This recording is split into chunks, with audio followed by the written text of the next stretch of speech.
What are some street smarts everyone should know? Here are a few street smarts that make it harder for pickpockets to steal your stuff. Do not keep your wallet in the back pocket of your jeans. This is a super easy place to pickpocket or to take it from. When in crowded touristy areas, it sometimes is better to wear your backpacks or purses on the front of your body. If you sit down in a restaurant, keep your backpack in front of your feet. Be especially aware of your belongings when there is a bit of pushing, like when entering a subway or metro wagon. Be alert in situations where a potential group of thieves try to distract you. For example, by asking you for directions on a map. While you are distracted by showing the person the directions, another thief will open your bags and take your stuff without noticing. Edit. Another thing to look out are people in European cities asking for cash donations for the blind, deaf, or handicapped. The huge majority of them are not for real charities, but just to A, get some money from me, and B, more importantly, for an accomplice to see where you store your wallet.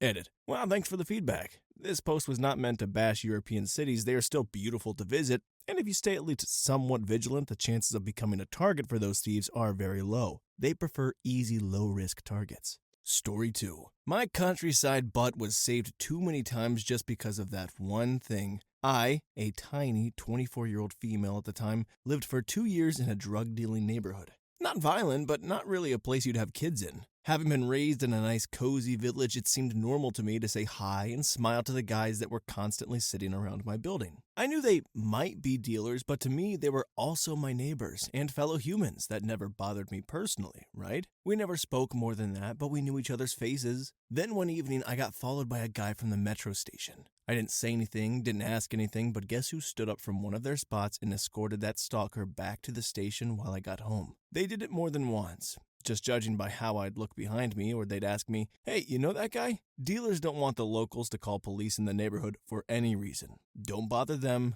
know them, and they'll make sure you don't have a reason to call the police on anyone ever. At least that's how it worked in those places I lived in. I never felt unsafe in that place, even at night. I didn't like living there. It was still a crappy, depressing place, but I never felt unsafe once I kind of knew them. Story 3. From experience. 1. If you are alone on the street and you think you're being followed, immediately call someone. Forget about conversation starters and give away your location. You should add, "I think I'm being followed," and speak loudly enough so the person you think is following you hears you doing it. If you're right and they were following you, that will be a big turnoff. If you're wrong, you have nothing to lose. 2. It might sound harsh, but if anyone approaches you and asks to use your phone for anything, especially emergency related, don't fall for it. They will usually tell you what the emergency is, so walk away, tell them you don't have a phone or whatever, and for your inner peace, call the emergency and give away that person's location. Tell them exactly what the person told you. Either they really needed help and you're sending it their way, or they tried to trick you into something horrible and will most likely try it again with the next passerby. 3. Whenever you are, plan ahead and blend in with the crowd.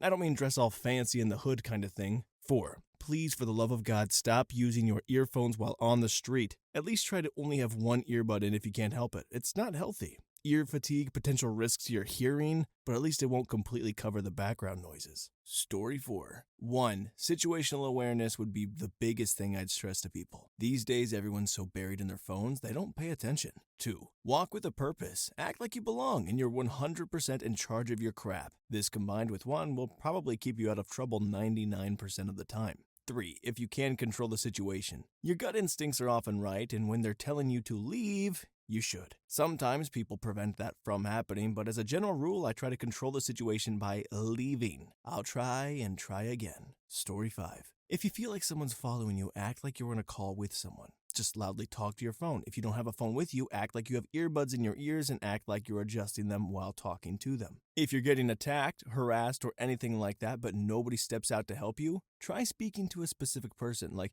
"Hey, you in the red jacket, help me!" It will make it more likely for them to help you because they feel personally called out and spoken to. Also, try to be alone with sketchy persons and try to walk with small crowds, or make sure at least a person somewhere is passing by. If a child asks you to come outside because their parents, for example, need a phone because they ran out of fuel or crashed or whatever, tell them to ask a person that works here for a phone and leave as soon as you're done. It's a rather new strategy, using kids to bribe vulnerable-looking people to come outside or to where they want them to kidnap them or do other things to them. Don't stay out late or somewhere alone without people knowing where you are and about when you should come back. Just maybe tell a friend where you are going to go while talking as a side note, just in case. Story 6. 1. Don't pick up random drugs and alcohol, even if they look untouched, off the street, even if it's marijuana. 2. Most street drugs, besides pot, but there's also K2 and spice that mimics it, are cut with other products to increase profit. People who sell the harder drugs most likely do not have a pure drug for you.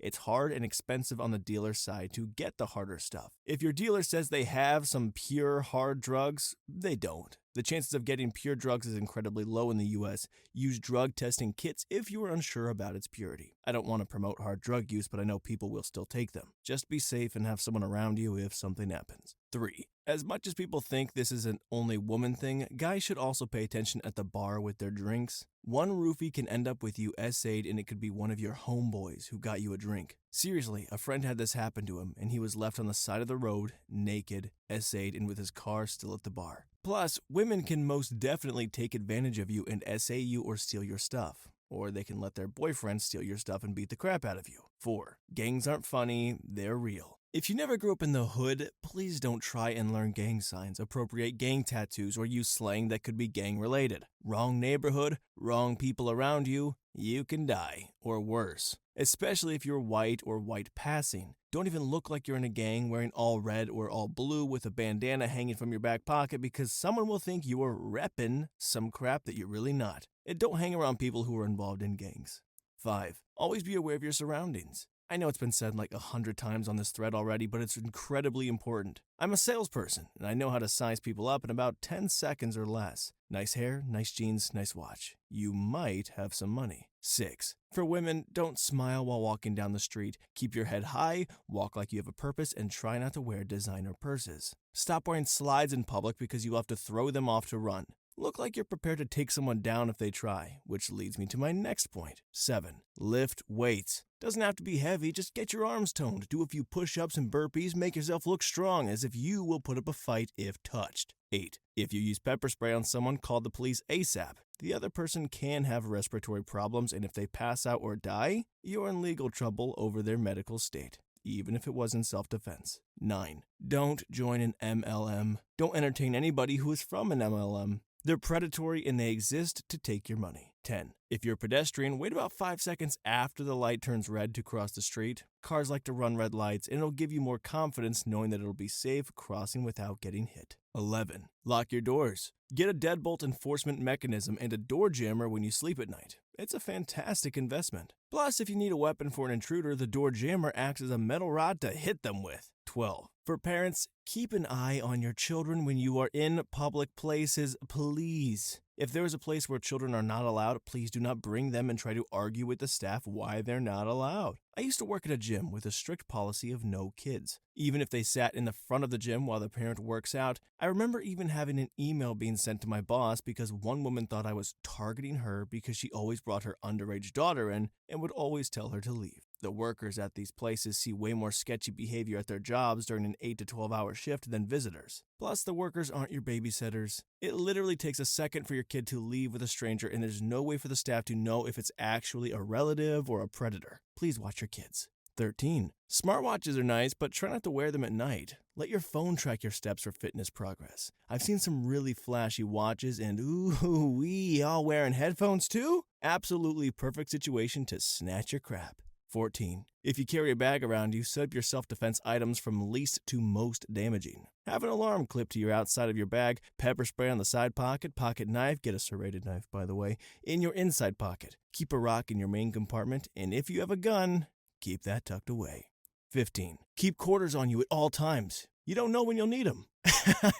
I think quarters are useful too. It just didn't seem like it fit in with his whole list of tips and tricks how to exist and stay safe in the world. You got this and that and guns and pepper spray and and bring quarters. Story 7. If someone is randomly talking to you and being friendly, keep an eye on them and who they are around because most people don't want to be your friend and they want something you got. Sometimes it can be friendship, but it's most likely not going to be you getting more out of the conversation than they will, be that your time or wallet. Put your phone down in public. Look around. Watch people. Don't let people get behind you. I don't care if people think I'm creepy. No one is walking behind me on a sidewalk. If someone walks by and says, "Sup," either give them a sassy sup back or do a head nod, up or down, and look them in the eyes and don't look away. They are a female dog, checking you to see if you sound weak-willed or able to crack under pressure. If you can't handle the sup, you will bend when they pressure for money with the impression of violence if you do not give in. They won't try to take on someone they feel may be an equal or greater. Don't break eye contact first in the sup,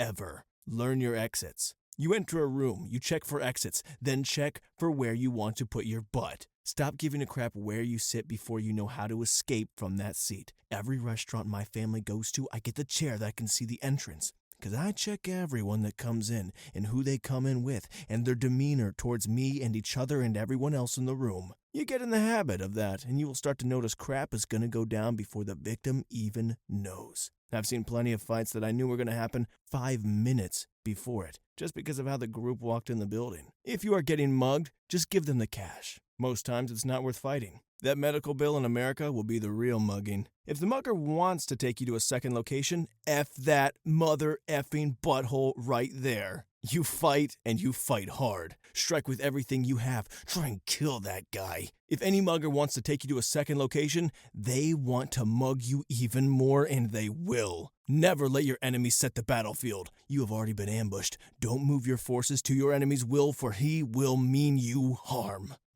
Some of these are pretty dramatic. I mean, the point still stands, don't let them take you to a second location. Make sure there's not people following you, and if somebody ever gives you a sup, don't break eye contact. Story 8. Your head weighs 10 pounds, and the hardest part of it is slightly in front of where your baby soft spot used to be. If you drop your whole body and connect with that part of your head, you can easily crush someone's sternum or nose. Using your open palm to hit someone is less likely to hurt you than using your knuckles. It also doubles as a way to grab or push someone after contact. Either straighten your fingers or tuck them into your palm and connect with the fatty part of your palm. The ribs and nose are easy targets. The eyes and ears of an attacker are extremely vulnerable. If you make air pockets in your palms by making a bowl shape with your fingers and thumb and smack an attacker's ear, it can blow out their eardrum and disorient them real good. It only takes 5 to 10 pounds of force to break someone's jaw. Even if you don't break it, there's a chance of knocking them out or dazing them with a good swing. There's no such thing as dirty fighting. If someone is trying to harm you or someone close to you, then all is fair until the attack stops. Bite, scratch, eye gouge, groin kicking, screaming in their ear, headbutting, swinging a rock are all valid strategies. Never surrender your body to an assailant. Crash palms to ears, discombobulate. Story 9. 1. Random people reaching out to you in person or by phone are trying to scam you, whether they're selling you something or asking for money. 2. Thieves not only work in groups, they even stay active in areas where it says there are thieves. So don't think you are safe if there was a sign saying pickpockets operate in an area with police watching. What happens is most people reach to where their money is kept instinctively, helping the thieves out. 3. If a random stranger is starting a fight, leave the situation. If not possible and it's clear the person is unhinged, act crazier than they are. If they aren't unhinged, be ready for the biggest beatdown of your life and cover your head. 4. If getting mugged, throw your money, purse, or wallet on the ground and effing run. The mugger is looking for quick money. He will grab it and run off. If it's that they want you as a bonus, getting caught with them in a darkened alley is bad news. 5. If you have to carry a wad of cash on you, put a smaller amount you are willing to lose in a separate pocket. Ensure a bigger bill is on the outside of the fold. This way, if you do have to make small payments along your travels, you won't flash the wad. And if you get mugged, that's the amount you throw on the floor for the mugger. 6. If someone reveals who they really are and what they are really like, believe them. So if someone starts bragging about how they ripped someone off or how they didn't care about the previous women they dated, the issue is probably them. You just got a get out of jail card. 7. If you are in a fight as an adult with a random stranger and there is no way out of it, and it could be life or death, fight dirty. Rip the hair, gouge the eyes, punch the throats, stick your thumb in their ear and rip their ear off. Deal with the fallout later when you're still alive. 8. Carnival games are rigged. Get over it. 9. Psychics are all frauds. 10. There is no hooker with a heart of gold. It's a job and some will go along with your projection of them to get more money. And some are unscrupulous as they just need some drugs. 11. No, you can't change him by dating him. If he was an a-hole before or showed himself to be an a-hole, whether he hit you or not, he will continue to be an a-hole. 12. Dispose of cardboard boxes so no one sees what you bought. I'm looking at you, PS5 owners. Otherwise, thieves just saw your shopping list. 13. There is no magic bullet cure. Stop buying magnets, copper weaves, crystal salt necklaces, and more. Story 10. Okay, tip number 1, street smarts. Let's say a guy pulls a knife on you to mug you. What do? You go fumbling for your wallet. And you go fumbling for your wallet, well, in that split second, that's when he's going to stab you. And here's what you do. You kids get yourself a money clip, okay? You can get these at any haberdashery. You put a $50 bill in the money clip, and then when the guy flashes a blade, you go, oh, you want my money? Go get it. Then you run in the other direction.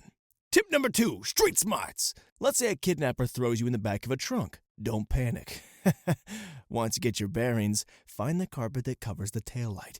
Peel back the carpet, make a fist. Punch the taillight out of the back of the car, thus creating a hole in the back of the automobile. Then stick your little hand out and wave to oncoming motorists to let them know that something hinky is going on. Tip number 3, street smarts. Your kids have no upper body strength. If some guy tries to grab you, you can't fight him with fists. So here's what you do. You kids fall down on your back and you kick upward at him. That'll throw him off his rhythm. Okay, so when you get kidnapped, a place where the guy grabs you in the biz, we call that primary location. Okay, your odds of coming back alive from the primary location, about 60%.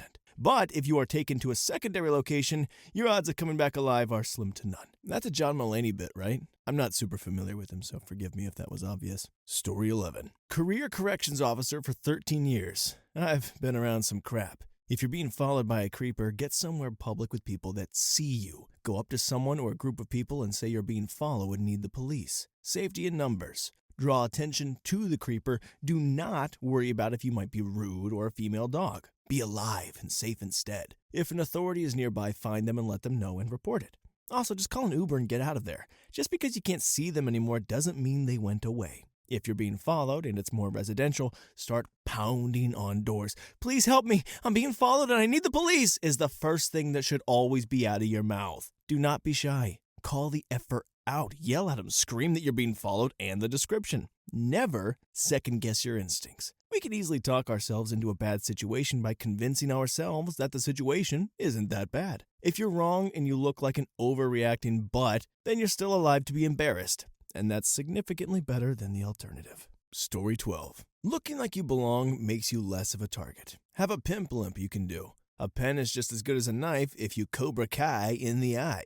Don't carry more than you are willing to lose. If it looks fishy, you are being set up. Avoid the Bronx, Brownsville, and the PJs with dope friends. Eating at fast food restaurants makes you more likely to being dragged into some shady crap. The later you go, the worse. Drunken idiots always trying to act crazy at White Castle at midnight. Don't make eye contact with the peeps in front of the bodega if you don't have to. Sunglasses are a must. Wearing your hat with a tilt makes you look like one of them. Don't floss your gold or any jewelry. Don't rock expensive brands. If your friends are felons, you're gonna be one too. Always see who is near you before you put your key in your door for your house or your car. Sexy women in distress are part of the stick-up crew. Story 13. Ladies, don't use the Wolverine, the archetypal keys between the finger claws. They put your arm too close to the assailant and could hurt your hand. Plus, keys become useless if the assailant is wearing too many layers. Instead, a taser. The ones with electric arcs, not the ones that the police use. Or pepper spray is more useful if either are illegal in your area. An electric lighter can work as a taser, and you can make weak pepper spray yourself. If you are low on money, use these anyway. Better to be safe than sorry. You won't be worried about budget when you are attacked for whatever reasons. If you really can't afford it, find anything that works. Kitchen implements, homemade sprays and devices, anything you can find. It's unadvised to use lethal weapons like knives and guns, as if you are overpowered, you could be killed. But if you have nothing else, take a gun over complete defenselessness. Story 14. If you're driving and suspect someone is following you, make same direction turns consecutively until you're traveling in circles. If the car suspect is following you, is still behind you, then you are correct. It is indeed following you. Same thing when you're on foot, ladies. If you think you're being followed, cross the street and change directions, then reverse course. Make eye contact if possible to make sure you can identify them. If they're still around you after you've changed directions and made moves that would be odd to see the same person behind you, you are indeed being followed. Stay in the lighted areas, duck into stores or restaurants, and call the cops. Unless, of course, it's the cops following you, in which case, you're effed. Edit. I forgot to add, ladies, public bathrooms are an effing hotspot for assaults. Avoid, if possible, subway bathrooms, mall bathrooms. Just a no, do not do it. If you have to use a public restroom, use one where the entrances are highly visible and traffic is high enough that you're never alone, like a TGI Fridays or something.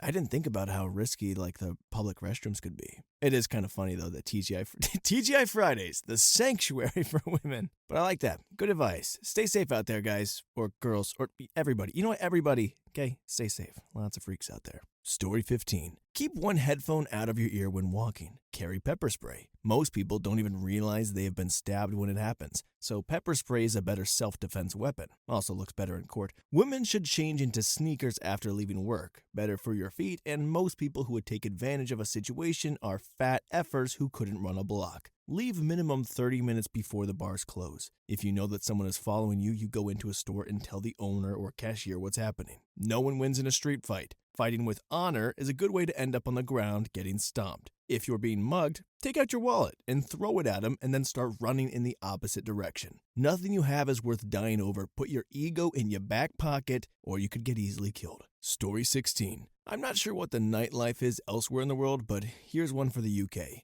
If you go out and you've got to walk through a crap part of town on the way home, stop and get a kebab and buy a can of drink. Eat the kebab, because you've earned it, but keep the can of drink in your pocket. If you get into anything and you need a weapon, hit someone with the base of the can and it's essentially a brick. It's illegal to walk around with a weapon, but it's not illegal to walk around with a can of drink. When you get home, put the can of drink in the fridge. Or if you have light-fingered housemates on your windowsill and you've got a nice little hangover treat in the morning. I used to do this at university and it came in handy one night when some guy attacked a friend of mine. It did not go well for him at all. Story 17. I grew up in Italy as a foreigner. Most beautiful country on earth, but you're a target. 1. Trust your own sense. A lot of scams rely on foreigners feeling awkward. Stand up for yourself, especially when it's in public. Taxi says you gave him a 10, not a 50, and you feel like you gave him a 50? Hey, you gave him a 50. 2. If you're getting mugged, stay calm. Don't look them in the face and make it quick, not sudden.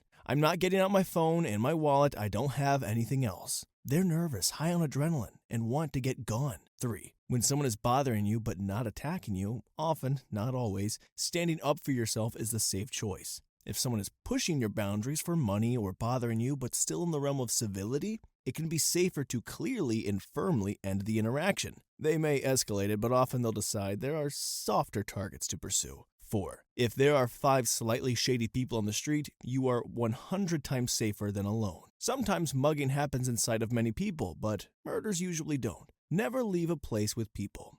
If they will kill you in public, they will absolutely kill you in private and get away with it. Story 18. Well, I guess being poor and angry made it so that I would think a lot of these normally. The problem is that comes with impulsively accepting free drinks when already hammered. I'm a relatively tall guy and was with a group of friends on St. Patrick's Day, and I learned the hard way. As we staggered home thinking we were so smart for not driving, we inevitably got separated, and I woke up in the street surrounded by police and EMT informing me I'd been robbed and I need to cancel all my credit cards. Also, I was lucky they weren't going to arrest me for drunk in public since I was 4 houses away from my destination. Apparently a thing to do, rather than outright beating someone up, is just push their drunk butt over and roll them. That was a new one to me, and the memories were in a locked, blacked-out vault of my mind until I found my wallet to be missing, was explained by a shred of notebook paper simply saying, "Cancel cards." A couple hours later, nursing a headache, I received a call from my bank, informing me someone had found my wallet contents scattered on their front lawn. The man who found the cards on his lawn even put them into a Ziploc for me, and met me with my driver's license, social security card, debit card, and credit card. The thieves only took my last remaining $65. The moral of the story is, if someone, just about anyone, challenges your manhood over drinking or implies that you need to drink more, it's never for your own sake. At best, it's for their own feelings of guilt at being drunk alone. At worst, it's a way to intentionally make you an easy target. Or maybe the moral is don't drink on St. Patrick's Day like you are a pro just because you've been drinking for 8 years. Or maybe it's that all cops are idiots and they just found me passed out and stole my wallet. Only the gods of binge drinkers know now. Story 19. Sunglasses. I travel a lot. Been in most major cities, have lived in many, etc. Whatever. I'm a single white female and not unattractive, but I do keep everything low-key when I'm out and about. I still get attention, but whatever. I say nothing to anyone who approaches me on the street. Most pickpockets don't bother with me, but if they do, I have been known to growl, "Get the F away from me," which translates across any language. My sunglasses are my best defense. I have mastered the art of the side-eye, appear to be looking straight ahead while watching everything around me. I walk in a lot of cities, take public transport, etc. I'll just point my nose one direction while looking another just to keep an eye on things. I don't know, I have a confident stride and don't F with me attitude. It seems that anyone that tries to F with me is either clueless or psychotic, which in fact is pretty indicative of needing to get the F out of the situation to begin with. Story 20. Basically, don't talk to strangers if they approach you in a public space, especially if they're for some reason asking you for something. The number one way of getting duped overseas is when a stranger seemingly nice comes and asks you for help or something out of the blue. They're almost always someone else waiting but to pickpocket you, or if they have a chip reader in their pocket to scan your credit cards. Happened to me in line at effing customs in Asia, where a guy in line was just chatting me up about where I'm from and why I'm there. Got a little too close for comfort for me, then bam! Next day I found charges for hotel rooms in Singapore on my credit card. I've never been to Singapore. Basically, anytime comes up to you specifically in a public place to talk to you in a foreign country, they singled you out, and you have no personal interest to take part. Shut it down and walk away. They can be ridiculously persistent, so just don't back down. Story 21. I live in a dangerous neighborhood. I carry a pocket knife, a rock, or a stick. A rock because you can smash a store window if it's an emergency. Cops will be summoned and then tell them what happened. Be aware of your surroundings. Look around every few minutes. Look into trees. People hide in trees and can jump on you.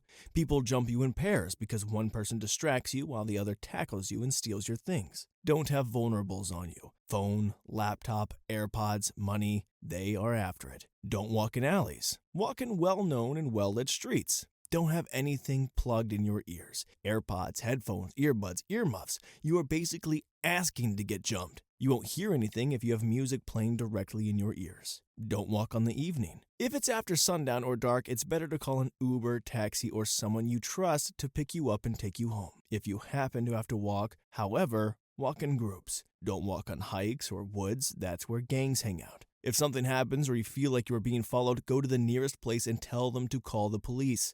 If someone asks where you live or something, don't tell them. Make up an address that doesn't exist. This is a common mistake. When walking on a bridge, walk closest to the road because it will be harder for someone to throw you off of it. When running, don't stop and look around. Don't stop running ever. Just keep running. This happened in Australia. 2 girls met a guy online. They agreed to meet at the girl's house. He picked them up and asked if they wanted to go to the park and see some kangaroos. They wanted to. He instead took them to a secluded area, essayed, and killed them. Learn from people's mistakes. Don't trust anyone you meet on the internet. People dress up and cops and pull over, ask for personal information, and go to your house to kill you. Don't fall for it. Tell them that you want to see their badge and permit to be a cop. If they refuse, they're phonies. If they agree, they are real. There was a serial killer nicknamed the Werewolf who did a similar thing. Don't carry your ID, your credit card, none of that. People will steal your identity and use your credit card. Don't have anything to do with hobos in the street. They'll hurt you. Look confident and tough. Don't look down ever. If you see someone make eye contact, don't break it until you pass. Always look at people's facial expressions. If they seem angry, cross the street like you were planning to. If someone looks suspicious, trust your gut and instincts. Cross the street like you were planning to. Don't look suspicious. Edit, I remembered one more. If something happens, tap on a store window and alarms will go off and the cops will be summoned. Tell the cops everything. Story 22. I'm a male, about 5'10", 240. I have a dad bod gut, but mostly just built like an effing boulder for some reason, with shoulders as broad as a doorway. Being raised by a family of federal law enforcement officers and going through my fair share of sketchy life experiences, I'd like to go through some of my thoughts that run rampant in my head every day, and what I always try to tell my girlfriend and all of my friends. Stay off your phone. When walking anywhere, always be alert of your surroundings. Pick something distinctive out on every person or vehicle you pass, and be aware of every alley or dark area or exit of a building. This will help you stay alert for any situation, whether it be abducting, mugging, mass shootings, fire, or anything, really. My mother beat her 2 favorite words into my head growing up. Pay attention. Never go to a second location. If someone pulls a gun on you, say a parking lot, tries to force you into a van or something, just run and scream. Whatever you do, do not get in the van. Chances are that they will run away as well, and you don't want to know what happens if you do get in that van. It'll also probably be a long time, if ever at all, until someone finds you. To women, I am definitely not one to blame a woman for what she's wearing in case of SA, but statistics are a thing. Most of the time an SAer wants the easiest time he can find. He doesn't want to rip pants down or whatever. He also most of the time does not want to chase you or fight you. Run like heck, and when you have to, fight like it. Gouge the eyes, bite the ears, punch the throats, and kick the nuts. Last but not least, scratch the absolute F out of them, preferably the face. That way, when it's all said and done, you have that piece of crap's DNA under your nails. To women and children, if you suspect a man is following you in a store, double back a couple times to make sure. If he is, always ask an associate for help. They will always find someone to walk you to your car. Never go out alone. To anyone, if you suspect a car is following you while you're driving, make 4 lefts or rights. I think we can all go out on a limb and say chances are that a person isn't going to be driving in the same circle you are unless they're following you. When you confirm someone is following you, never go home. Drive straight to a police department. To men, don't follow women. I've come to realize that I'm a decently sized, stocky guy with long blonde hair, a big beard, and the male equivalent of resting female dog face. My friends often call me Viking, and very often ask why I'm so mad. It's my effing face, guys! I like to think I'm the nicest guy in the world, but the woman I'm accidentally following in the store or down the sidewalk don't know that. Pay attention and make sure you're not accidentally scaring the F out of an innocent young woman. Cross over to the side of the street or loop around and go to the other aisle. Side note, if you actually are a decent human being and you do see a woman alone on a dark street, don't be a creep, but again, pay attention and keep a caring eye and ear out. To anyone, always try and let someone know your plans for the day if you're going on vacation somewhere or going to a big city. Turn on your location for a family member or friend and give them a heads up about your general whereabouts. I've even gone to lengths of writing in my note app of where I've went and what I possibly plan on doing. I've also written down information of people I've come into contact with that day, the name, descriptions, etc. My biggest piece of advice, always go with your gut. It's thousands of years of evolution telling you something isn't right.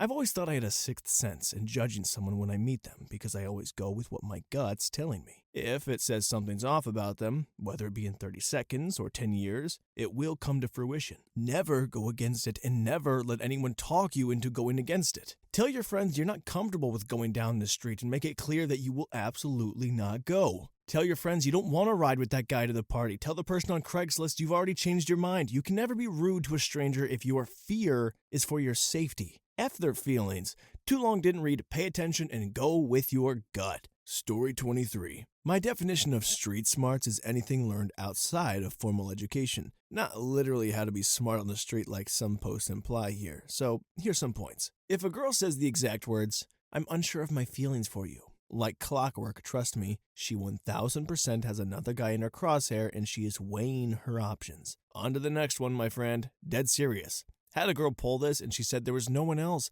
and I caught her red-handed. Surprise, mother effer. Wear an inexpensive watch when you're going out. If someone wants the time but really wants your watch, you can afford to give it to them. I'm over 6 foot, 220 pounds, and can take on pretty much anyone. But some idiot pulling out a knife and gun renders the above useless. People trying to get with your partner or person you're interested in, keep doing your thing and pay the homewreckers no mind. If your partner leaves, you dodged a bullet and carry on with your life. If your partner shuts down all advances, do something thoughtful for them, as you've got a keeper. Pay close attention to strangers that are friendly to the point it feels unusual. Can be school or club or whatever. These guys almost always have an ulterior motive and act friendly to set you up. Virtue signaling, especially on social media, is at an all-time high. Some people, especially influencers, use it to downplay or hide bad actions that have been exposed. Some also use it so that if they want to do something bad, they've amassed such a brainwashed following that people just brush it to the side. Also, people have the be kind, be positive, yada yada in their bios generally mean be naive and be positive of my toxicity and never question it, otherwise you are being negative. Note, not 100% of people are like this, and some people genuinely want to put out good energy, but there's a lot of the former going on. Someone hates you for no reason, you're doing something right, and they want to do it, but they suck at it and they can't. You might even be getting praise from other people, but you don't even notice, but the hater does, and it makes them mad because it's not them. F them, keep doing your thing. Companies saying things along the lines of supporting you through these tough times is bullcrap. Their business, their 100% aim is profit. They don't give an F what you're going through unless it's a way for you to part ways with your money. Got a friend that likes to make very specific, almost hurtful jokes? Sayonara. Some friends are low-key jealous and mask it through jokes to knock you down a peg. Some friend groups have insane banter, so would have to gauge on a case-by-case basis. A lot of sucker crap flying under the radar, and I haven't even scratched the surface, unfortunately. But fortunately, this doesn't happen to everyone, and people have a decent level of awareness to prevent these things from happening, so life goes on, I guess. Story 24. Always look for alternate escape routes. If you notice at an event the building doesn't have an automatic sprinkler system for fires and/or multiple exits, get the F out of there. If there's minimal exits for a large crowd, you are bound to get caught in a crush trying to all escape at once. Effectively blockading the door with a wall of humans, watch the footage of the station nightclub fire disaster in real life to see how important this is. If you are caught in a crush and get knocked down, make sure you lay on your side in fetal position with your arms blocking your face and chest. This will allow you room to still expand your chest to breathe. One survivor of the aforementioned fire actually survived this way, and the pile of bodies on top of him protected him from the flames until the fire was out. If anyone around you falls in a crush, there will be a domino effect. Try your best to stay up and also get as far as possible from walls and solid objects that you can't jump over. This lowers the chance of asphyxiation. If you are lucky enough to stay up, still cross your arms over your chest to protect the few centimeters you need to still be able to breathe. And there is no point in fighting the flow of the crush. A panicked crowd acts like a liquid in the way that it moves, so you don't have much of a choice than to flow with it. And when you finally get the chance, move diagonally. A panicked crowd acts like a liquid in the way that it moves, so you don't have much choice than to flow with it. And when you finally get the chance, move diagonally, out towards any alternate exits you have previously scouted. Positioning yourself close to alternate exits away from the main entrance or exit, people instinctively run out where they came in from, so you are able to escape quickly before a crush forms. Also, being aware of your surroundings is important. The cameraman from the station fire footage survived because he noticed the fire before anyone else and began backing towards the exit. It's vital to get out before the crowd notices and begins panicking if you find yourself with that advantage. If someone pulls out a gun on you for any reason, run in a zigzag motion. This prevents them from being able to aim correctly in time to get a good shot. It at least increases your chance of getting away compared to completely or running away on a straight course. If someone is trying to coerce you to go with them or get in their car from a public area, always do everything you can to cause a scene and get away. Even if they say they'll shoot you on the spot or whatever, it's 1000% better to get attacked or injured in public where people will be around to intervene, or at least help you after and get a good look at the perpetrator. Once you are brought to another location, your chance of surviving drops to near zero. Always leave a situation that feels uneasy and put distance between you and someone who is creeping you out.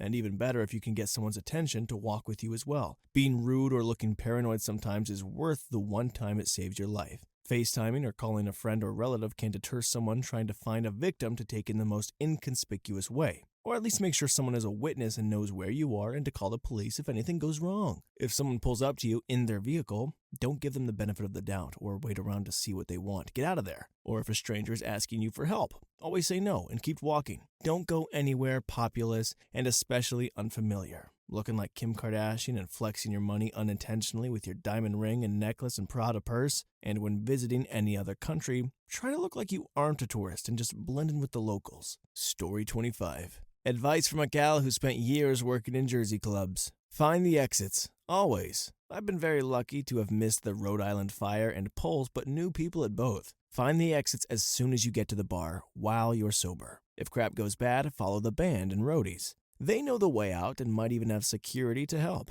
There's always a back door. Also, many roadies are huge guys. They're gonna get through a crowd or knock down a door faster than you. Always walk like you know where you're going, like you're going to kick some butt and take some names. Very few people will go for a woman who seems confident, angry, or is just striding quickly. Good leather jackets are your friend. They are sturdier against being hit or cut with a cheap knife. And if you look a little menacing in one, the better. Make friends with bartenders and bouncers and don't be afraid to ask them to walk you to your car. Never carry money in a waitress apron or wear one out of work. Put $20 or so in it and tuck the real cash in your bra or inside pocket. If someone asks for your apron or your money, get upset and say it was a crap night. You only got $20 and get away from them. Keep track of where you parked. You don't want to be roaming around in the dark after a few drinks, and always drive yourself. It's easier to leave a sketchy situation if you have the keys and don't need to wait for an Uber. Open your own drinks or watch the bartender pour. Sip it once, then wait. If it's drugged, you'll have ingested less of it and might be able to stay on your feet. Order water with every round to stay hydrated, prevent hangovers, and stay a little more sober. It gives you something to drink if you want to stop drinking. Don't leave a card with the bartender for a tab. It's a good way to have a card stolen or misplaced. It's also harder to run if the bartender has your bank card. Listen to your surroundings. Most people are noisy when approaching. You can hear trouble coming a lot of times, especially if you're familiar with the area. Things will sound off. If you think you're being followed, don't go home. Call 911 and go where they direct you. Headed towards well-lit, heavily trafficked areas. Never let go of your luggage in an airport. I used to travel a lot for work, and the amount of people who put their bags down and wander off... Even if it's not stolen, you could end up with cargo you don't want. Don't walk around on your dang phone, especially in FaceTime mode. You're not paying attention and it screams easy target. Edit. Don't be afraid to make a huge scene. Kick, scream, fire, cry, whatever it takes to draw attention to yourself. Women especially are taught to be nice and creeps take advantage of that. Flip out. Go full Karen. Who cares? Edit 2. Assume the worst. A fire alarm is a fire. Loud bangs are gunshots. The RV saying to evacuate is really going to explode. That creepy guy saying he'd like to wear your skin means exactly that. Don't wait to react. Get out, take cover, get away from the guy, then decide if it's safe. People waste a lot of time wondering, is it really a fire? Should we leave? Always assume it's real. You can laugh about the false alarm later if it's not. Never stop to film an emergency either. Put down your phone and get the heck out of there. And out of the way of other people trained to help. If you do nothing else, I say please always find the exits and have an escape plan. Always. At every event, concert, club, whatever, do it. Too many people died because they couldn't get out fast enough. Story 26. Always look like you know where you're going and in a slight hurry. Add a scowl if you can, but don't look anyone in the eye if you don't have to. Don't get stunningly stupid drunk if you're not entirely, positively sure you know how to get back to where you need to go and you're a professional alcoholic. If someone comes up to you in a touristy place, say, "I'm local," and keep walking. If it's not in a touristy place, say, "No, I'm good," and keep walking. See rule number 1. No headphones on the street. The bus or tram is fine. If you ever feel unsafe or like you're being followed, duck into a crowded place. Get seen on cameras. Make a credit card purchase if you can. Make sure there's a trace of you. Don't worry, but keep your wits about you. Have fun, live life. Story 27.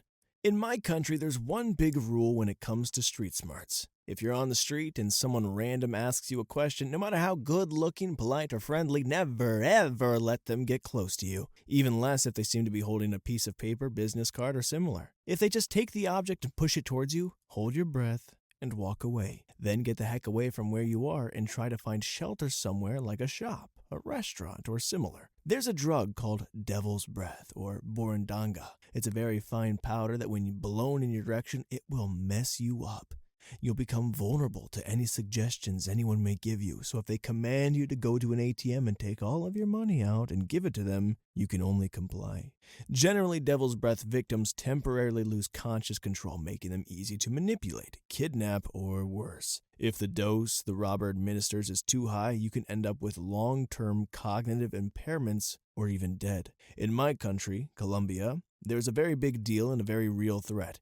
I don't know how widespread devil's breath is in other countries, but it's one of the most messed up tools a robber can have. Story 28. Don't let a stranger into your apartment, especially after midnight. My stupid idiot roommate came back from drinking one night. A drunk guy and his girlfriend were ringing by the apartment doorbells repeatedly in the dead of night like an effing a-hole. We had public doorbells that could ring anyone's apartment. It was really stupid. My stupid idiot roommate lets this drunk stranger in with his girlfriend. He was lucky me and the other roommates were awake to occupy the girlfriend while the guy peed or whatever. He then offered us some hard drugs. I happened to know the girl from grade school, which smoothed over the awkwardness. Later, we had a talk with him how upset we were that he let two strangers into our apartment at like 2 a.m. The effort could have gotten us all robbed trying to be nice. Stupid idiot. He still never accepted he was in the wrong. Story 29. The other day at my apartment complex, a creepy guy pulled up and parked close to where I was standing while trying to get my mail out of the mailbox. He just sat and did nothing. He watched me standing out like he had no reason to be there other than spotting a pretty woman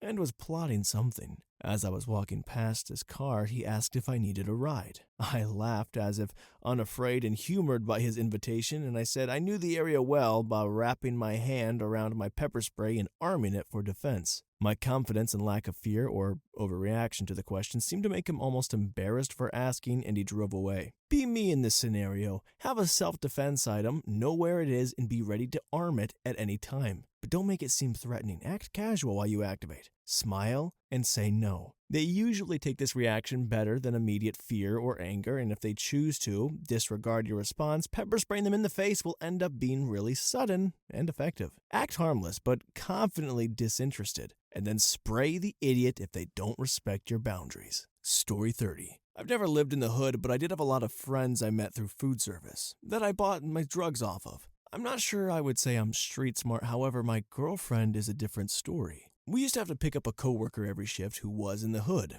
and there would always be a lot of homeless people and gangs and very obvious addicts. I think the one thing I learned from that environment is mind your own business. My girlfriend refused to not stare at these people. He shouldn't be going through other people's trash. Okay, sure, stop effing looking at him. Almost every time it provokes someone into engaging with us. Whenever I was in the hood by myself, I would try my best to wear unflattering, baggy, dirty clothes. Only bring with me as much money as I would need and do my best to mind my own business. I try my best not to display fear, but general unconcern with what other people are doing. My girlfriend comes from white suburbia and cannot help but stare at anyone who looks threatening, like a deer in headlights with a very clear look of judgment. Story 31. I've lived in quite a few shady parts of my European city, Pickpocket Central. 1. If someone approaches you and tries to grab or touch you, be loud. No matter what else you do, make a noise.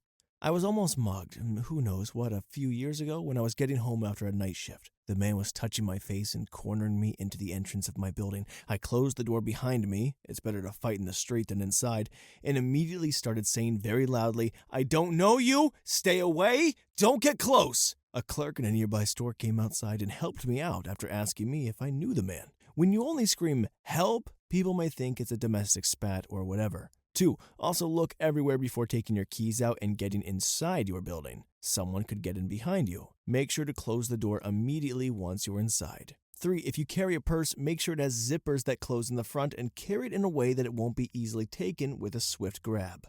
4. If you're not sure when you're going into a shady part of town, look up directions beforehand. If you have to recheck or stop somewhere like inside a store to do it, don't wander around looking up directions. 5. Wherever you go alone, make sure to send a heads up to a friend about it. If you can't, leave a note at home with the time you left, where and with whom you're meeting, and when you expect to be back. I would do that before every first date. 6. If you're taking a taxi at night or any kind of car ride, take a pic of the license plates and or their permit and send it to someone. If you're going home, do not tell them your address. Just say an address that's close by and wait for them to leave once they drop you off before heading home. 7. Never tell someone you just met exactly where you live or where you work. You never know what kind of person they are. 8. Dress up or down according to where you're going in town. If you have to dress up fancy but later and you need to go through a bad neighborhood, take an old coat that can cover the nice clothes and have a pair of trainers in your purse to change into. Also, take down any ponytails or easily grabbed hairdos and take off any jewelry that shows. Story 32. I'm talking from my point of view if you're new to the game. When it's good, it's great. When it's bad, it's really bad. Your homies that you're riding with every day, learn them. Their moods and the way they carry themselves to the smallest detail, because eventually they will switch up on you. And when that day comes, you have to spot these different behavior changes if you want to survive. When driving a car, always have your rear view mirror set, so you can watch the person in the back seat if you have passengers. If you're doing some hard drugs with someone, always let them do the first line, hit the pipe first, etc. If you got a gut feeling, don't do it. I almost overdosed on purpose by someone I was riding with every day. Don't trust anyone. I don't condone drug use, but I'm just throwing that out there. Don't let anyone hold your phone or use it, not even for a second. You can put spyware on a cell phone very easily, and it shows the gallery and phone calls and spy through cameras at any time you want. If you are supposed to meet someone at a location, go there a few hours early, 1 to 2, and just observe. If you're parked in a car anywhere, your crib or the store, watch all your mirrors constantly. Pretty sure no one is going to read all this, but it helped me, so I figured I would throw it out there to see if I could at least school one person. Don't trust anyone 100%, doesn't matter if it's the family or the homeboys. There's a thin line between heaven and here. Story 33. When I was a kid at a Barnes & Noble, maybe I was 10 or younger, I was sitting on a chair when a man seemed homeless. He tried to get me to go to the bathroom to try on some shoes. He said said he'd give me $100. I told him, let me try them on here, I think mostly because I was comfortable in his chair. He said no, and he walked away eventually. I think the moral is, if someone is offering you something, you should always verify, and when in negotiations, such as Craigslist when the buyer comes to pick up, don't turn your back and don't let them walk behind you. But that's another story. And don't go places with strangers unless you verify. Always be wary when people are insistent on something that seems pointless. Story 34. Always, always, always note a second exit or doorway to the one you came in. If anything bad happens, 90% of people go into autopilot and attempt to reach the door from which they entered, even if it's clogged or unsafe.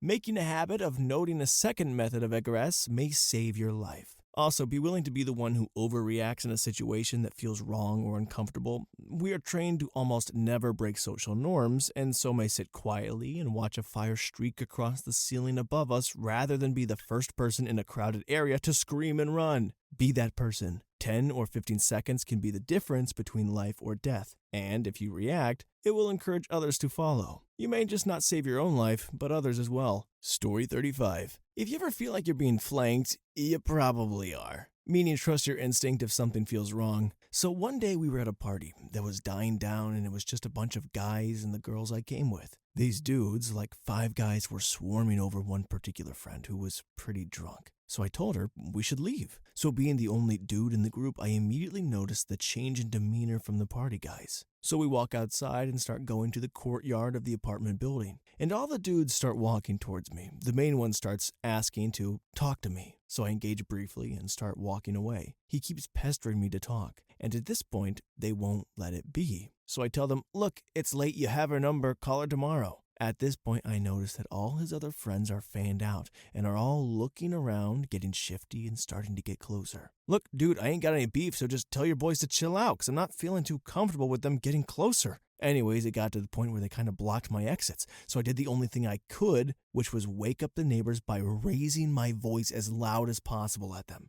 I remember I felt like a female dog, and even the friends I helped made me feel like I was in the wrong, but I know what I saw. It wasn't until much later when I saw the movie Wind River that there was a scene similar to what I went through that confirmed that was what I experienced, and it was real. Ultimately, trust your instinct. Observe and don't be afraid to make a ruckus. Anything to avoid getting beat down or killed, especially when you're outnumbered like that. Story 36. Give yourself space at a red light behind the vehicle in front of you, allowing you to bail in case of emergency, such as a gunman. Listen to that voice inside, saying this situation feels weird.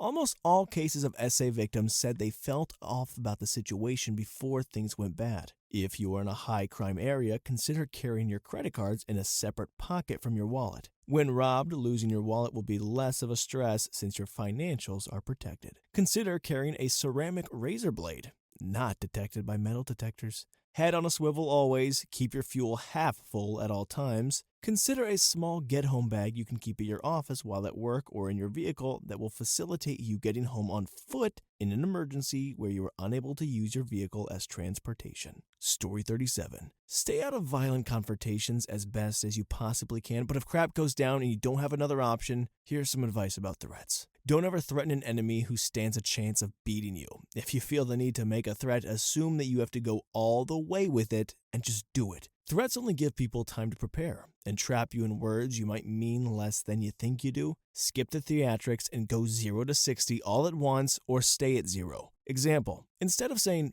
back off or I'll hurt you, say, back off. And if they don't, hurt them badly enough to end the fight before it starts. If you aren't willing to do that, then you shouldn't be making threats to begin with. If for some unfathomable reason you need to warn someone that you're planning to hurt them by issuing a threat, threaten them with a distraction. Example, instead of back off or I'll hurt you, say back off or I'll break your foot. And then if they don't back off, you can feign to stomp so they look at your feet and use that time to end the fight with a throat punch. Stomping threats make especially good feints because they mask you bringing your hand back for a punch and give your opponent an expectation that will step forward without making it 100% obvious that you're throwing a freaking punch. It won't work on everyone, but it's a lot better than telling someone that you're going to hit them in the face and then trying to hit them in the face. I've never actually had a chance to use these or turn to violence or use violence or threaten anyone with any violence in my entire life. It's really easy to stay out of the situations, and it's way easier to de-escalate a situation than it is to explain in court why you were committing assault or threatened violence, since both of those are pretty serious crimes. Use your judgment, but don't commit a crime because you were too proud or lazy to think of a better solution. Claiming violence as self-defense is not as cut and dry as it sounds, even when it actually is self-defense.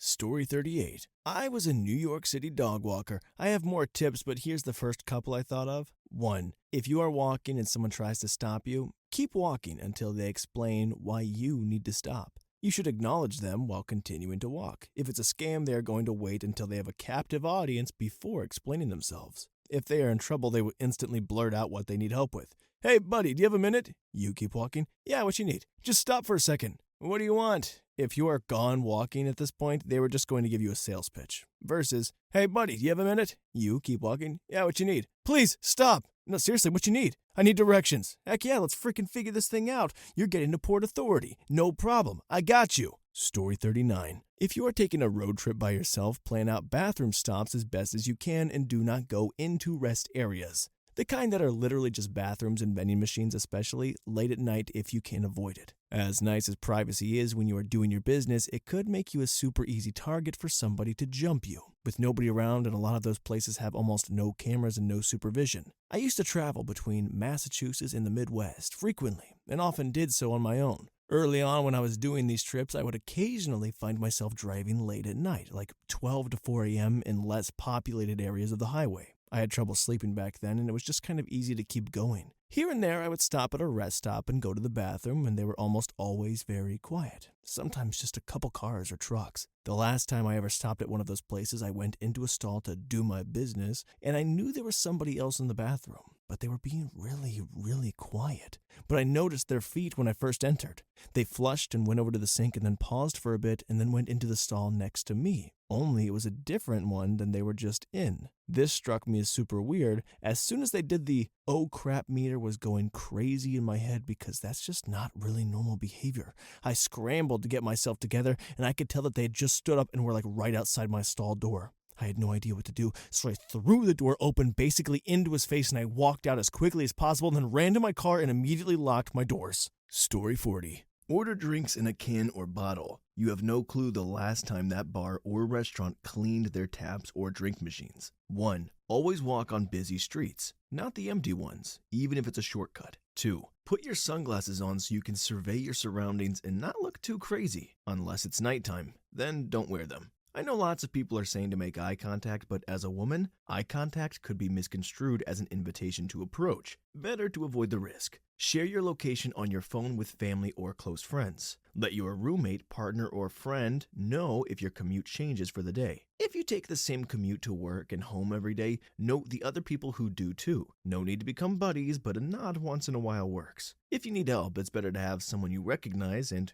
who can recognize you too. Know where the blind spots are on your commute, where someone could pull you off the street and attack you. Avoid those by crossing the streets or changing your route. Always have a fully charged battery pack with you. Never tell anyone you're traveling solo, even if you are. If you are abroad alone, give your itinerary to friends and family. Check in with them daily and know where your embassy is. Also, pay extra and get the international data plan, and check to see if your bank has any sister banks in the country you're traveling to. It's good to check to see if any banks and their cards don't work abroad or only in certain countries. Never let someone leave to grab you a drink. Go up to the bar with them. Story 41. Don't let anyone hand you anything. Flour, mixtape, bracelets, etc. They're going to insist that they sold it to you and that you owe them money now. Similarly, ignore costumed characters, buskers, etc. unless you want to give them money. Don't give stuff to people asking for things. If you're walking and in a safe part of the city, I just completely ignore it. If you're in a more vulnerable position and can't just ignore them, just apologize and say you don't have whatever they're asking for. Don't go digging through your pockets to pull out a cigarette or pull out your phone or wallet. Generally, know the money in the place you're using it.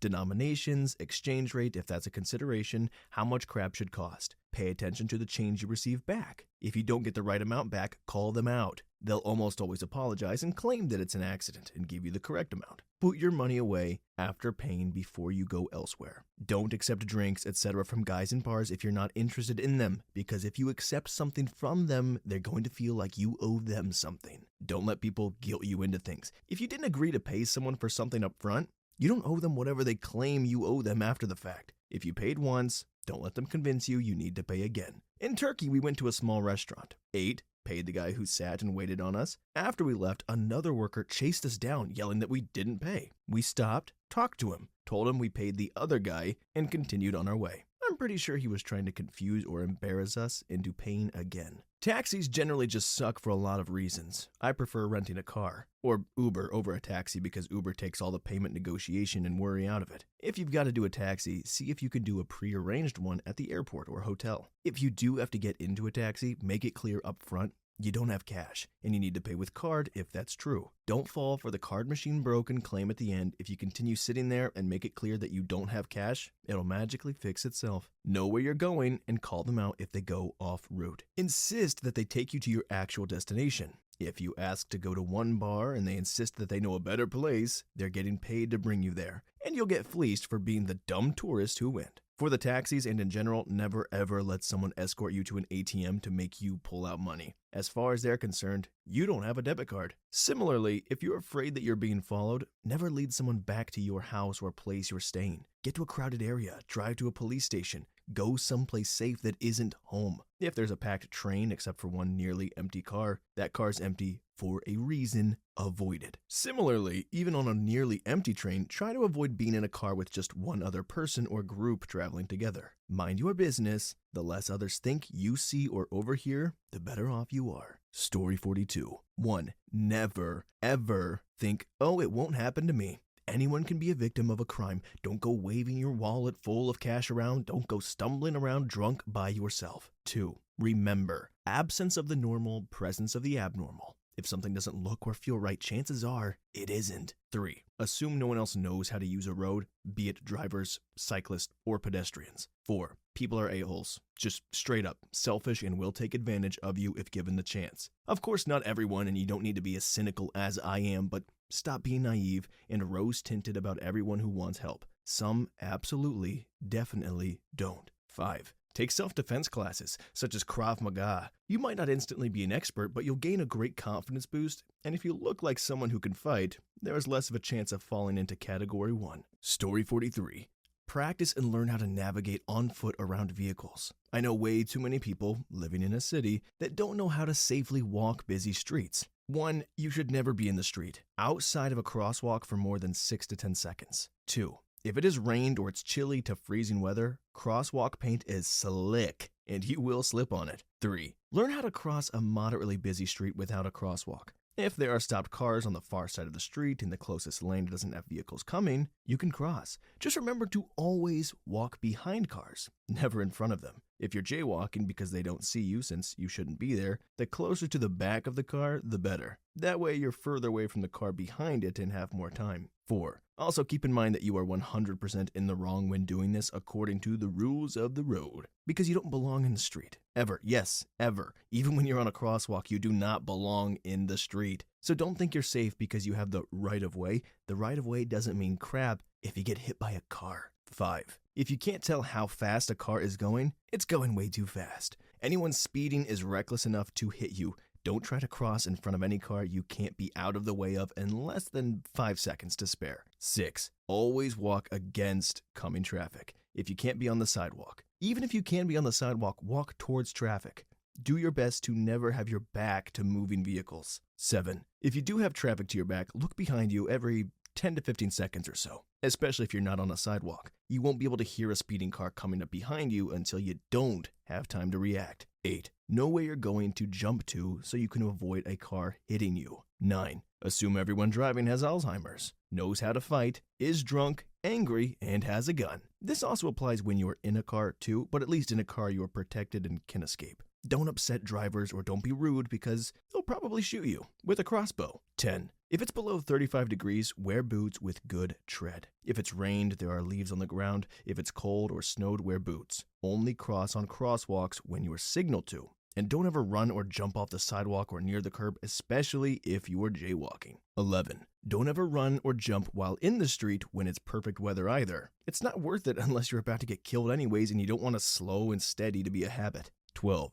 If you drop something in the road besides baby, leave it. Until you've gotten to the other side of the road, don't backtrack, don't pick it up, only bend over in the street if there is absolutely zero traffic moving in either direction of the road. If you can't stop traffic and control it so you can safely pick the item up, wait until there is no traffic. Remember, you never belong in the street, the same way you never belong on an airplane runway or a train track. If you are there, you need to know how to be safe. Use your brain, and if you're stupid, use a crosswalk. Bonus street tip. If someone approaches you, keep walking the same speed. If they're a jerk to you, keep walking, but move faster. If someone tries to punk you, keep walking. See tip number 9, as this applies here too. Another bonus. If you're walking at night, especially if you're alone, carry mace. That will work on the big dogs as well as big humans. If there are bears in the area, yes, I've seen a bear cross the street in a city in the daytime where they should not be, carry bear mace at night. That works on dogs and people too.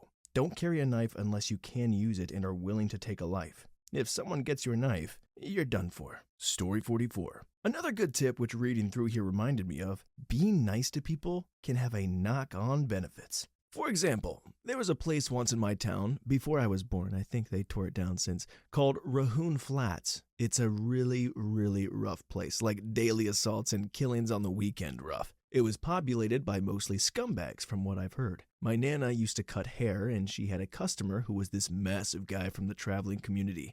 Effer was built like 6'6" and built like the proverbial brick crap house. And as she was cutting his hair, she'd make polite conversation with him, and he'd chat back. To the point when he'd come in for a haircut, he'd insist on her cutting his hair. Nana was naive at the time and didn't realize who this guy was, but he was basically the Irish equivalent of a gang boss of Rahoon Flats. Her coworker said to Nana that she could park her car unlocked and walk naked through that area at night if she wanted, and nobody would even look at her, just because she knew this guy, and if anything happened to his friend, even if you didn't do it but just didn't stop it, you'd die slowly. Hence, every effort in that whole area would be watching out for her. Moral of the story, befriend everyone. You never know who's a gang boss. I feel like the moral of the story was befriend gang bosses specifically. What a luxury. Story 45.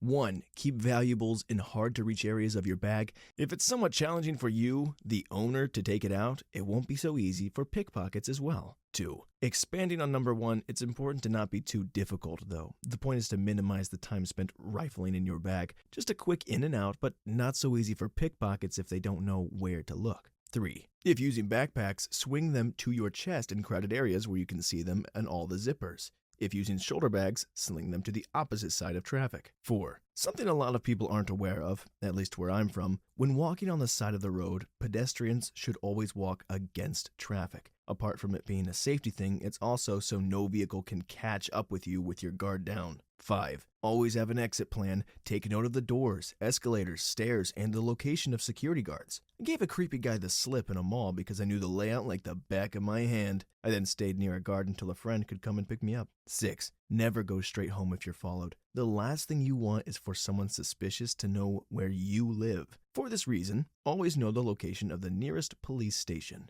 7. Never go into alleys at night or take secluded shortcuts. Trust your gut instinct. If something feels off, get away. 8. Always wear a resting female dog face or look like a difficult target that will put up a fight. 9. Act like you know what you're doing and where you're going, even if you're at an unfamiliar place.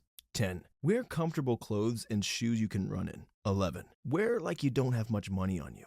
On this note, don't always have your phones in your hand. Not only is this the phone an easy target, but it's also a visual gauge of how well off you are. 12. It's a good idea to have a decoy wallet. Pretend you're a spy, and always be aware of your surroundings. Never let your guard down. Work out as well. A fit body increases chance of survival. My source? Lived alone in a high-crime city for years, and I managed to keep safe. Bonus story. Made the mistake of going home even though a guy was clearly eyeing me. I caught him kneeling outside of my door to peek into my apartment. I screamed like a banshee and scared him away. He hung out in the vicinity for a while, but trying to discern which window was mine. I used my high-powered zoom camera and took his photos discreetly. Frontal profile, height, build, etc. The photos were then printed in the original unaltered digital files submitted to the police. The detective in charge commented my quick thinking and ample evidences.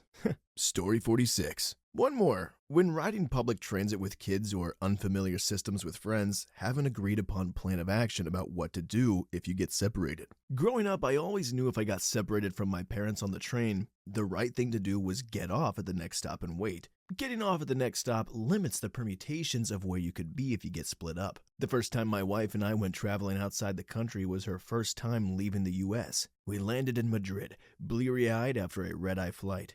We went down to the metro station and I briefly checked out the system map. I had been to Madrid a few times before and stayed at this same hotel, so I vaguely remembered how to get there, what station was closest, etc. Instead of sharing the plan with my wife, I just mumbled some incoherent stuff to myself and we went to the turnstiles. Then a train pulled up. My wife took off running to catch it. I followed her. She jumped on board. The doors closed behind her and we just dumbly waved at each other's pale faces through the glass as the train pulled away from me on the platform. It was all so rushed, I didn't even have time of mental acuity to double-check the line color or train direction as it pulled out. What followed was 7 excruciating minutes in which I waited for the next train and went over in my head how I was going to explain to my father-in-law that I had lost his daughter in Madrid 4 seconds after leaving the airport. Of course, luckily, happy ending, it was the right line, going in the right direction, and as the next train pulled me into the next station, there was my wife, waiting nervously on the platform. Now we have a plan about that sort of thing. Story 47. Trust your common sense. I live in Cape Town. We advertised an SUV for sale. Got a quick response from a guy who said he is interested, and we will please meet him in the parking lot of a popular mall. He's a truck driver, and he's not allowed to drive around in the truck once he's made the delivery to a store in the mall, so he doesn't know the area. My husband thought it sounded dodgy. One, for a truck driver to earn enough to buy the car for cash, but realized that thinking that is a bit bigoted, and we were also keen to sell. Against his instinct, he went. But we were keen to sell, so he went to meet the guy. It is a safe public space. First thing he sees is this guy dressed more like a high-flying gangster and not the uncertain truck driver he claims to be. Very dodgy. 2, the guy walked around the car, not even looking at it. 3, yeah, I'll take it, but you gotta drive me to the waterfront to get the cash. I will show you where to go. 4, this is a man who 5 minutes before didn't know the area. My husband told the guy that he is not interested in doing business with him and to get out of the car. The guy basically refused, telling my husband that he will throw in another few K. My husband, fortunately, in that situation, is solidly built and can be intimidating if the moment calls for it. He had to physically threaten the guy to get out of the car. Later on, the guy started calling. We can phone this guy in that business who will vouch for him. I called the numbers out of curiosity, and one guy said, "Oh, yes, the guy, travels between Namibia." I called the numbers out of curiosity, and one guy said, "Oh, yes, the guy, travels between Namibia, land of the diamond smugglers, just joking, and South Africa all the time, and he, the director of the business, keeps a crapload of the guy's cash in his walk-in vault, and that the price of the car won't even make a slightest dent." Googled the name of the business as well as his name. There's no reference to either anywhere, and so it went. But the guy would just not take no for an answer. He was very persistent and literally called from 10 different numbers with his story changing every time. I later heard the scam is this. You accept their cash offer, literally hard cash, no bank transfers or anything like that. You agree to meet somewhere for the exchange. Then, several menacing men will climb into the car, guns and waistbands prominently displayed. The deal is for 50K cash, for instance, but instead of giving you 50K, they give you 90K worth of diamonds, and you have to give them 40K difference in cash. It is illegal to handle uncut diamonds, by the way. If you refuse the deal, they would threaten violence. We were told that there were instances of sellers having guns pointed at their heads that dragged from their cars before the skelms took off in their cars. Freaking idiots. P.S. Skelm, meaning he is skelm, is sly. He is a skelm means he is a scoundrel, an unprincipled, deceitful, and unreliable person. Story 48. Not street smarts, more like travel smarts. I used to travel a crap ton a lot between the ages of 20 and 25 as I was working as an outbound tour guide. Means I traveled to different countries with tourists from my country. Each time I had to visit a new destination, I went there alone first, all paid by the company. 1. Most UK museums are free to enter. Means a warm place with toilets and free outlets, plus some quality stuff to look at. 2. Always, for the love of Pete, always have 2 travel documents with you, ID card and a password, and keep them as separate as possible. I kept my ID in my shoe under the ergonomic shoe insert. 3. Always, for the all things holy to you, have 2 credit or debit cards. One kept out of your wallet. If your wallet gets stolen, you still have some money to come by. 4. McDonald's is your friend, baby, when you're thinking of a cheap meal. Plus, they are more under scrutiny when it comes to cleanliness, so you're actually eating in a clean place. Plus free Wi-Fi. 5. Always, for the love of always, have a power bank. Nothing better than to be lost in a strange city without your phone. 6. If you're using Google Maps, Always download an offline version of the broad area where you are staying. Keeps your data cozy. 7. Always avoid cash if necessary. 8. Never give money to beggars. Pickpocketers tend to hang around beggars and they are watching where you are putting your wallet. 9. Try not to look as a tourist if you can. Easy target. 10. Keep the address of your hotel or place somewhere in case your phone dies. At least you can get a taxi and show him the address. I had a huge collection of hotel business cards just because of this rule. 11. Malls are a godsend. Toilets, Wi-Fi, supermarket. 12. Worst case scenario, have a telephone number or an address of your consulate hidden somewhere. In case you're a dumb F and you lose your passport and your shoe where you hid your ID as I told you to do, they can make you temporary travel documents and lend you money for your ticket home. More might come to my mind, but these are no-brainers that I stuck to while I was traveling. 100 plus flights, over 100,000 kilometers in a bus without a major crap storm happening. It was awesome, but I'm glad that I retired from that life. Story 49. In my experience, particularly as female singleton, 1. When traveling while it's dark, stay in or near the area that are well lit. In a similar vein, wear bright or reflective clothing. 2. When having a conversation with someone, remember what Little Red Riding Hood did wrong and have discretion. Actually, in general, have discretion and be mindful of the info you give out, always. 3. Don't walk around with headphones on. 4. It's often advised that women travel in groups, so travel with someone if traveling alone is avoidable. 5. If a rando asks for help and binds something that needs an ID, politely decline, as they could be a minor who's shoulder tapping, or it could be something worse. 6. Sometimes it's better to be unsociable. Too many shrikes out there looking for prey, and it's better to have the quills of a porcupine than to be the prey of a shrike. It's better to come out whiny as a deterrent than to be pounced on. 7. If it seems like a fight is breaking out or will escalate to something worse, leave. 8. Even in familiar territory, change up your routes to and from home. 9. Scream fire when you need help. It works. 10. If you feel like something is off, avoid it. Story 50. Oh man, so many. I traveled solo a lot as a female in my 20s and I picked up these tips. 1. Always walk with your keys in your hand, especially at night, and all car parks, for noise and protection. Pick a nice sharp key to hold too. Avoid headphones or earpods while walking to your car. 2. If you're worried someone is following you, pull out your phone and pretend to answer the phone on speaker and say at the top of your lungs, "This guy in a blue hat and jacket is behind is following me." Usually freaks people out enough to stop, especially if you alert people around you to the danger and make a scene. 3. Learn some basic self-defense moves. Most valuable I learned was how to get out of a chokehold from different positions. That's from Krav Maga. 4. Walk with purpose, always, even if you're lost. If you need directions, go into a large store to ask if possible and try to avoid people talking to you and where you need to go. Just go get directions. 5. When traveling, keep a copy of your passport in case you are made to give it over to dodgy police trying to bribe you. Better than losing your actual passport. It came in handy in Ecuador. 6. When in an Uber, I like to talk about my housemates having a party at home waiting up for me, and always share locations with a trusted person. Never fall asleep, no matter how drunk or tired you are. 7. When in immediate danger of being taken or assaulted and unsure what to do, start yelling "Fire!" at the top of your lungs. It's pretty universal if you're traveling and more likely for people to respond and help quickly. Essentially, you're making a lot of sound to attract more people and startle your assailant. 8. Nobody wants to look like an a-hole who won't help someone. It's human nature to be kind, usually. However, I'd rather be an alive a-hole than a dead, nice person, because I didn't listen to my gut and put myself in a dodgy situation. Always listen to your gut, and don't be afraid to be rude and tell people to F off if you're scared. I hope that helps someone. Sorry it's so long, I just thought it was important to cover different scenarios. I really wish someone wrote this for me when I was younger so I didn't need to learn some of these the hard way. Story 51. Don't be afraid to call out creeps in public places if you have people around. See a guy stalking or watching you or someone else vulnerable? Stare him down and call out his actions so others can hear. Creeps hate attention and they'll leave. Alternatively, if you're alone, get on the phone or pretend to and start describing the guy and what he's doing,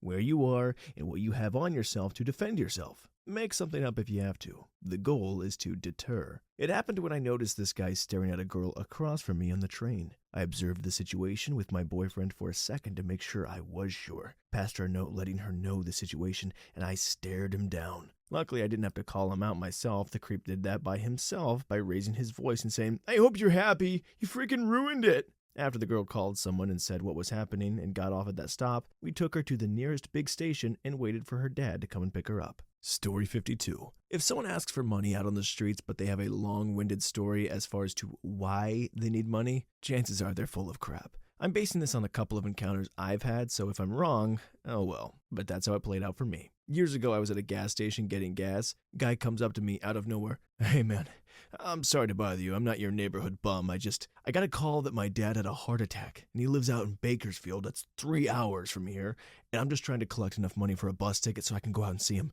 Is there any way you can help?" The man was actually not disheveled at all. You could clearly smell some cologne on him, kind of clean cut actually, but I felt bad based on his story. So I ended up giving him $5 and wished the best for him and his dad. Fast forward 3 months later, I'm pumping gas. Same street, different station. As I'm pumping gas, I hear familiar words about 20 feet away.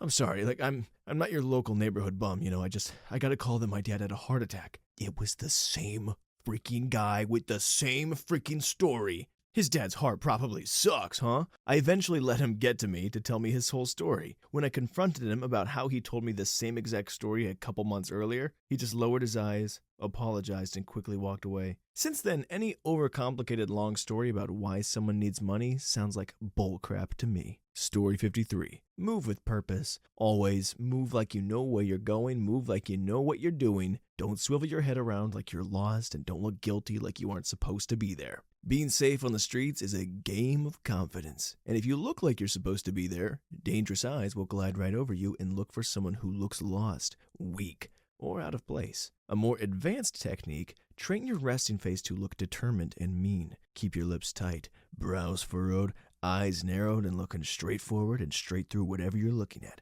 Keep your shoulders square and your stride quick. Keep your breath under control and radiate confident, "I will walk through you before I stop for you" kind of energy. Not a soul will F with that guy.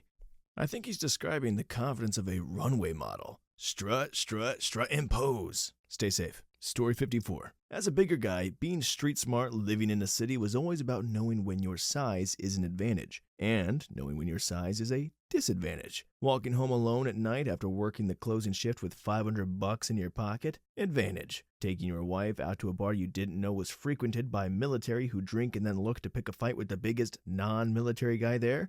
Disadvantage. Dissolving a tense situation where your smaller friends got into it with an equally small group across the bar? Dissolving a tense situation involving crazy ladies swinging their 3-inch heels at you because you're a big target? When in doubt, avoid the situation. Walk with purpose, politely decline, smile a lot. This works for almost anyone of any size or shape.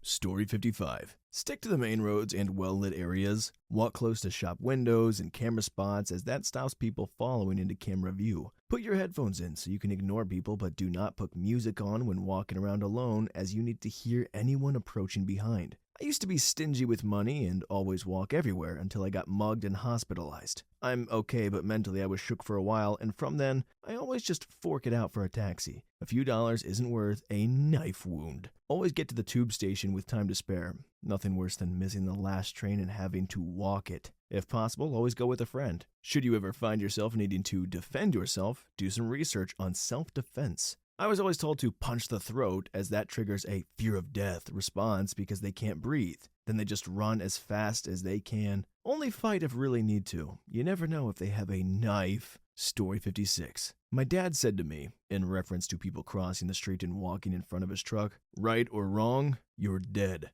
Meaning if you walk out in front of a car, it doesn't matter if you have the right of way. It doesn't matter if the car does. You're the one that's going to die. He said this because many times in parking lots, people would just walk out right in front of his truck without even looking, just assuming he would stop, and if he had been one of those idiots on their cell phones, not paying attention, he might not have stopped, and he might have run them over. I worked at Walmart a while back, and there was a door greeter who worked there, who was the sweetest old man in the world. He had a lovely family. He was an amazing man. One day he was crossing in front of the store to the parking lot on his lunch break to get something out of his car. He had his bright yellow vest on. He made sure there were no cars in the road. He went to cross the street from the building to the actual area where the cars are. And some lady not paying attention, whipped around a corner and slammed into him. His skull hit the ground so hard it left a blood splatter for months. His hand was mangled and had joints dislocated. The reason I know all of this is because I was friends with most of the workers, and a lot of them were outside on their smoke breaks, and they literally watched it happen. They were looking out the parking lot because that's kind of where you face from when they said they saw a car hit him. Luckily, the man survived. The woman was driving with no license and no insurance, and she was texting.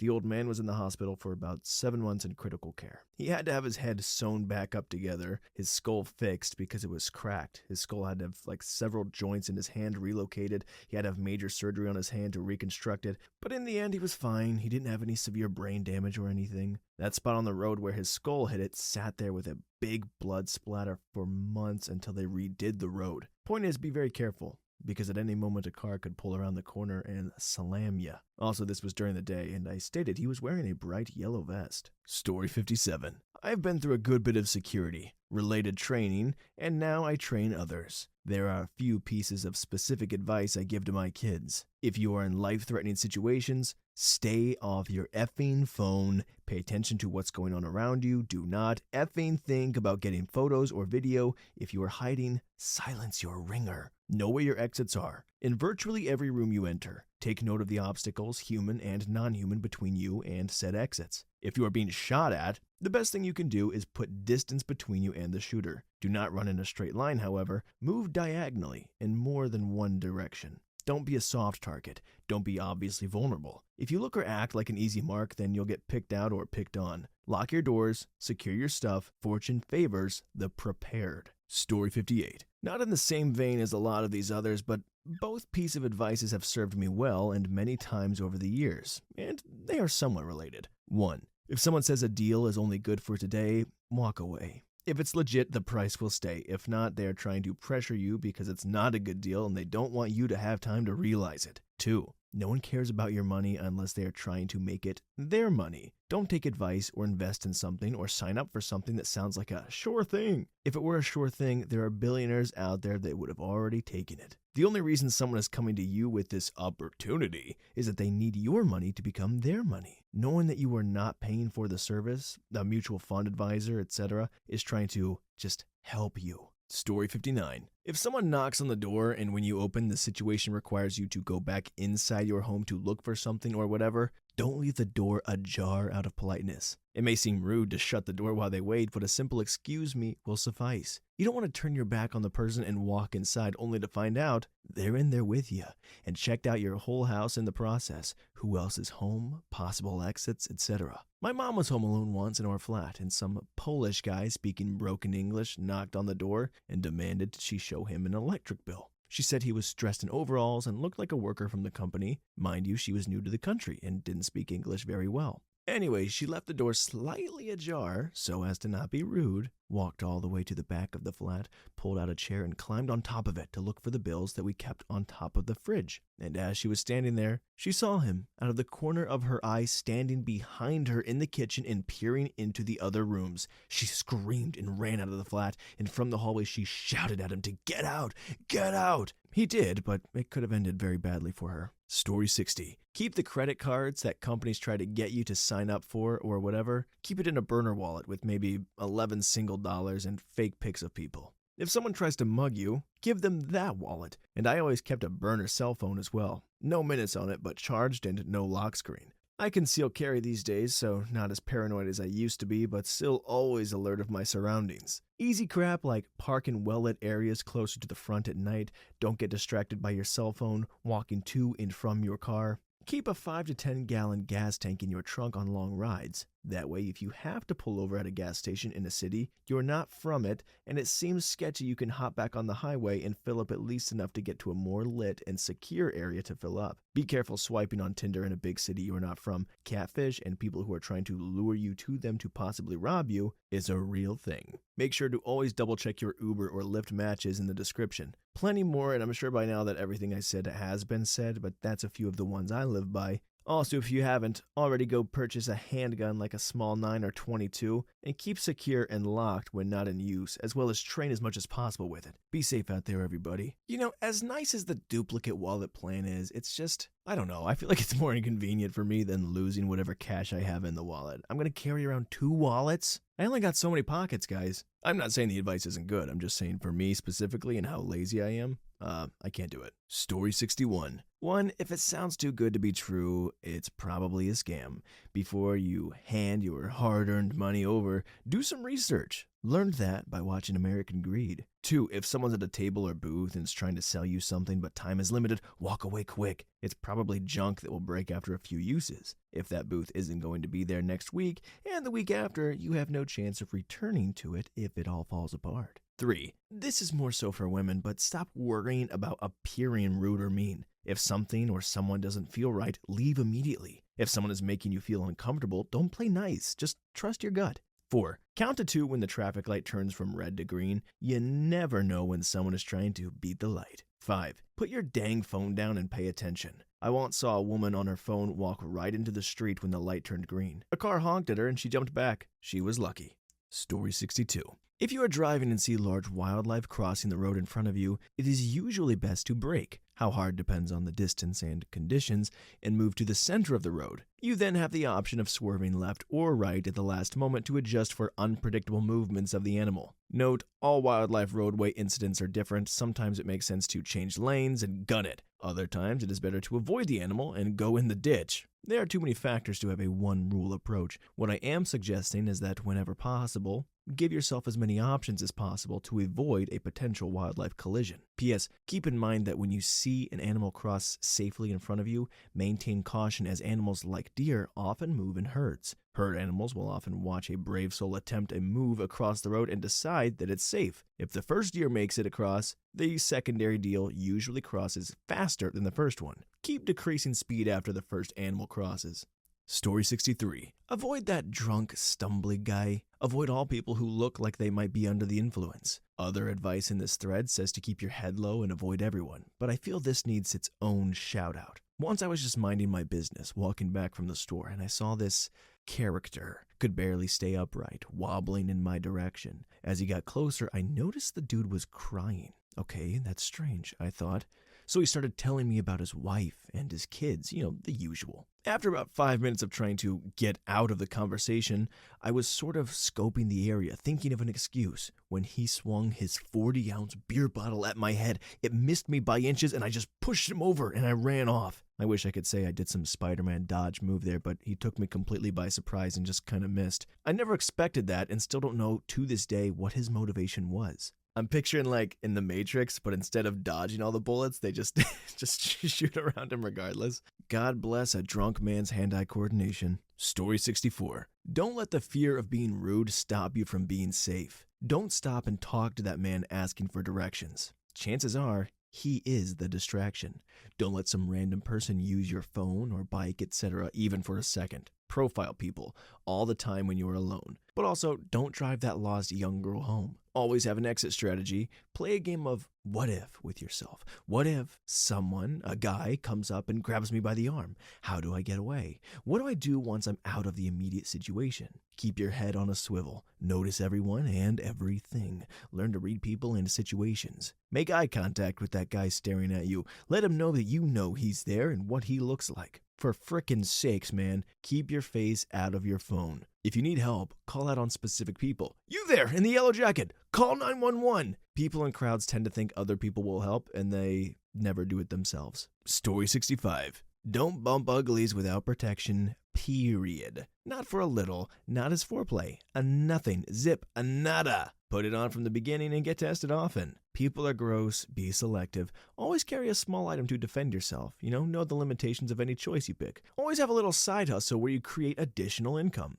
Sell some things, do videos, design stuff, code, learn a skill and learn how to do it well. Keep a moral code, meaning don't F with people, don't cheat, mind your business. Trouble and drama breeds effed up consequences. And don't trust easily. Not everyone wants the best for you or cares about you. Don't call the cops if it's not your biz. Meet people however you can, be kind, and develop connections. These may help in the future, and we know many people are lonely nowadays. Go do the thing and reach out, meet, reconnect. Story 66. I once got abducted. Guy I was traveling alone late at night gave me a lift. After I got into his car, he seemed and pretended to be a little tipsy, so his driving was a bit erratic. I started feeling uneasy that something wasn't right. After a short while, he took a wrong turn. I asked him where he was going since I had told him where I was headed, and he had said he was headed the same way. He again pretended to not have noticed that was a wrong turn. I started arguing with him that he either turns back or drop me off. He kept driving, so while I was angrily asking him to stop the car and let me out, I sneaked my right hand onto the e-brake and left the door lever. So as I applied the e-brake, I double pumped the door level to open the door at the same time,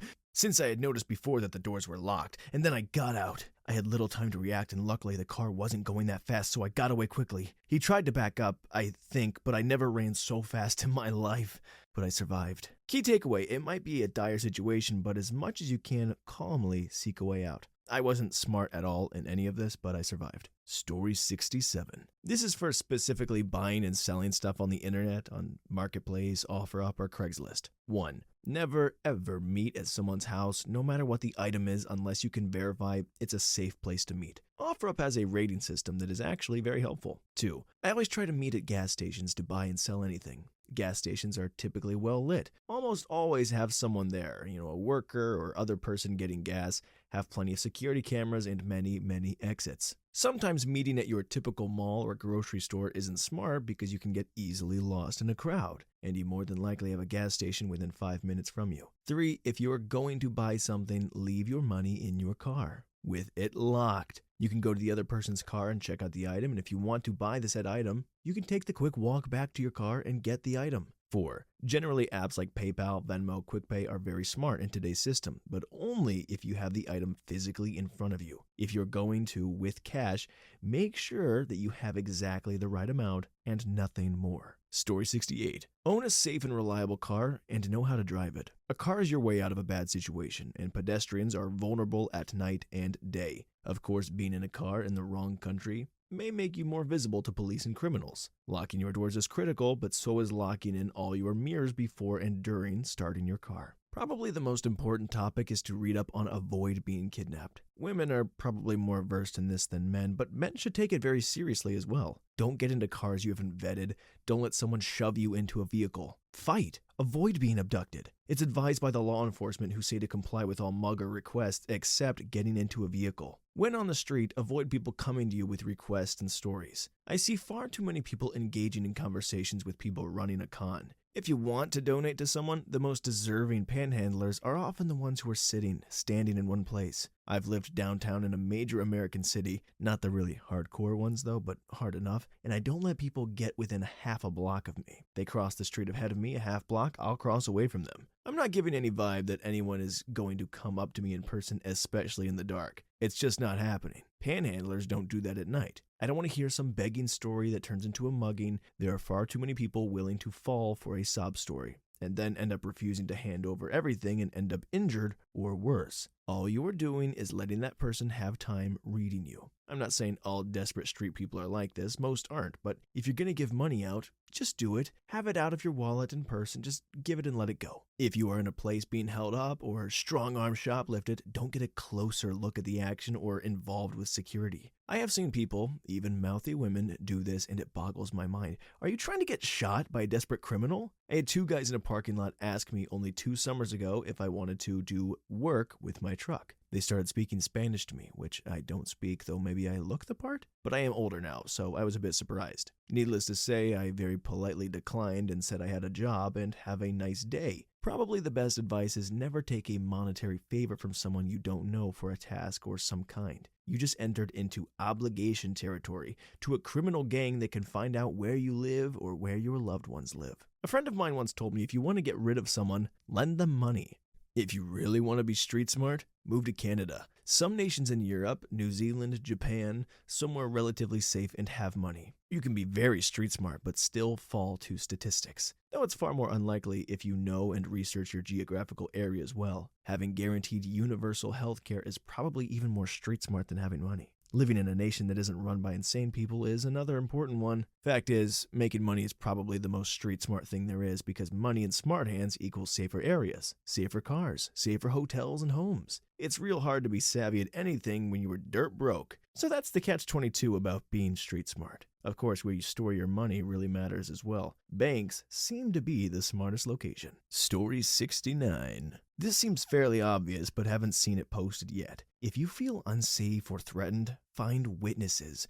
I grew up in New York City, live in a smaller city now, and I've met a lot of folks who are nervous about crowded streets in large groups. But crowded streets are safe streets. Caveat to follow all the good pickpocketing advice already posted on here. If you are ever exploring a new city and you get lost or you feel uneasy, don't pull out a map or stop and screw with map apps on your phone. Walk with purpose to the end of the block and turn or continue straight based on how busy the street is. Head towards people. Small streets eventually intersect medium streets, and medium streets hit big avenues. If the streets look pretty similar, don't keep turning at every corner. That's the longest route through a grid. Once you get to a populated, lit street, then you can stop or duck into a store and ask for help. Also, on a big street, you can usually see further and can figure out which direction downtown or the touristy area is. Related, before you get to a new city, look at a map. Learn at least 4 basic directional landmarks: east, west, north, south, or top, bottom, left, right, whatever works for your brain, and use them constantly to orient yourself. If I'm in Barcelona with lots of small winding streets, I know in my mental map that ocean is on the bottom. Mountains are opposite at the top, the hill with the Olympic venues is on the left, and most of the big beaches are on the right. If I have a general sense of where I am in the city, just one of those basic landmarks can help orient me back to my hotel. And if I'm really lost but can identify 2, I'm in really good shape. If I know I walked away from the ocean when I left my hotel, then I'm going to run it towards the ocean if necessary. That reduces, it doesn't eliminate, the odds of making my situation worse. I hope that helps, and I hope none of this thread turns anyone off from traveling. Traveling and exploring and learning to take care of yourself in an unfamiliar place is one of the most empowering things you can do. Story 70. If you're out driving anywhere, especially in an area you don't know well, when you stop at a traffic light or stop sign, keep your doors locked and make sure you stop roughly half a car length away from the vehicle in front of you. That way, if something happens and you need to get out fast, you can, hopefully, turn around in the car in front of you and get out of immediate danger. My dad told me this. He grew up in Detroit, Michigan, and he does a lot of driving. He's told me several things involving staying safe in different situations.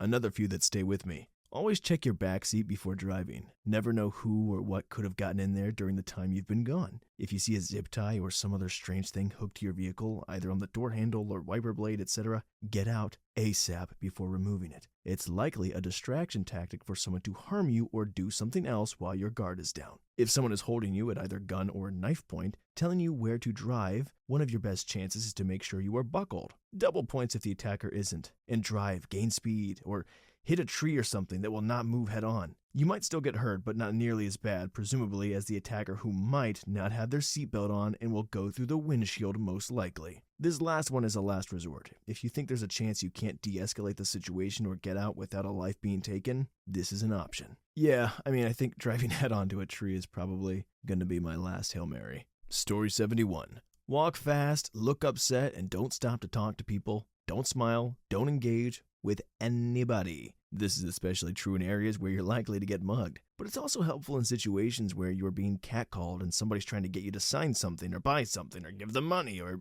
whatever. Always act like you know where you're going, especially in large cities or common tourist areas. Never key a taxi or Uber or Lyft drive in on the fact that you're just visiting and you're unfamiliar with the area. Anything like that as a no-go. They may use it as an opportunity to take a longer way or drive around unnecessarily, running up the meter, rob you, harm you, anything. Never show off expensive possessions or large amounts of money, especially in not-so-great areas. Wearing a fake engagement or wedding ring on vacation, hiding your money, not taking your best jewelry, designer bags, etc. It's also helpful. That way you're not out of thousands of dollars if you lose something or leave something in an airport or hotel room, you get robbed or anything like that. Story 72. I work for an international travel company, and the lack of awareness with guests is insane. I had a 19 to 20-year-old chick first time out of the US, MAGA stickers on her water bottle, etc. Almost get abducted because she tried to pay for $10 worth of food with a credit card. Vendor said, machine is next door, and started power walking down the alley 2 stalls over. My spider senses are going berserk. I grab her by the backpack as she starts to follow and firmly tell her to go back to the group now. First time I've broken my customer service shell the whole trip. 7 days in so far, and go to retrieve her card. Vendor and 2 dudes are waiting inside the alley and noticeably pale when I walk into the narrow opening. I am 6 foot, 250 pounds of beardy, flanneled American. Very not much the 5'3", 90-pound girl they were expecting. Got the card back after being loud and Tom Cruise levels of scary and friendly, but I have never come so close to peeing my freaking pants. If they'd wanted to, I'd have been hospitalized or dead. Story 73. The single biggest thing is to simply be aware of your surroundings, everything. Look around, don't stare at your phone, texting, be aware who's around before using an ATM, don't have earbuds in, anything that's blocking the sound, etc. If you really feel a need to listen to music while out and about, use regular headphones draped around your neck so you can hear both the music and your surroundings. Never take your wallet out on the street, especially never to tip panhandlers. Never stop for someone you don't know, asking the time, asking for directions, etc. Talk while you walk.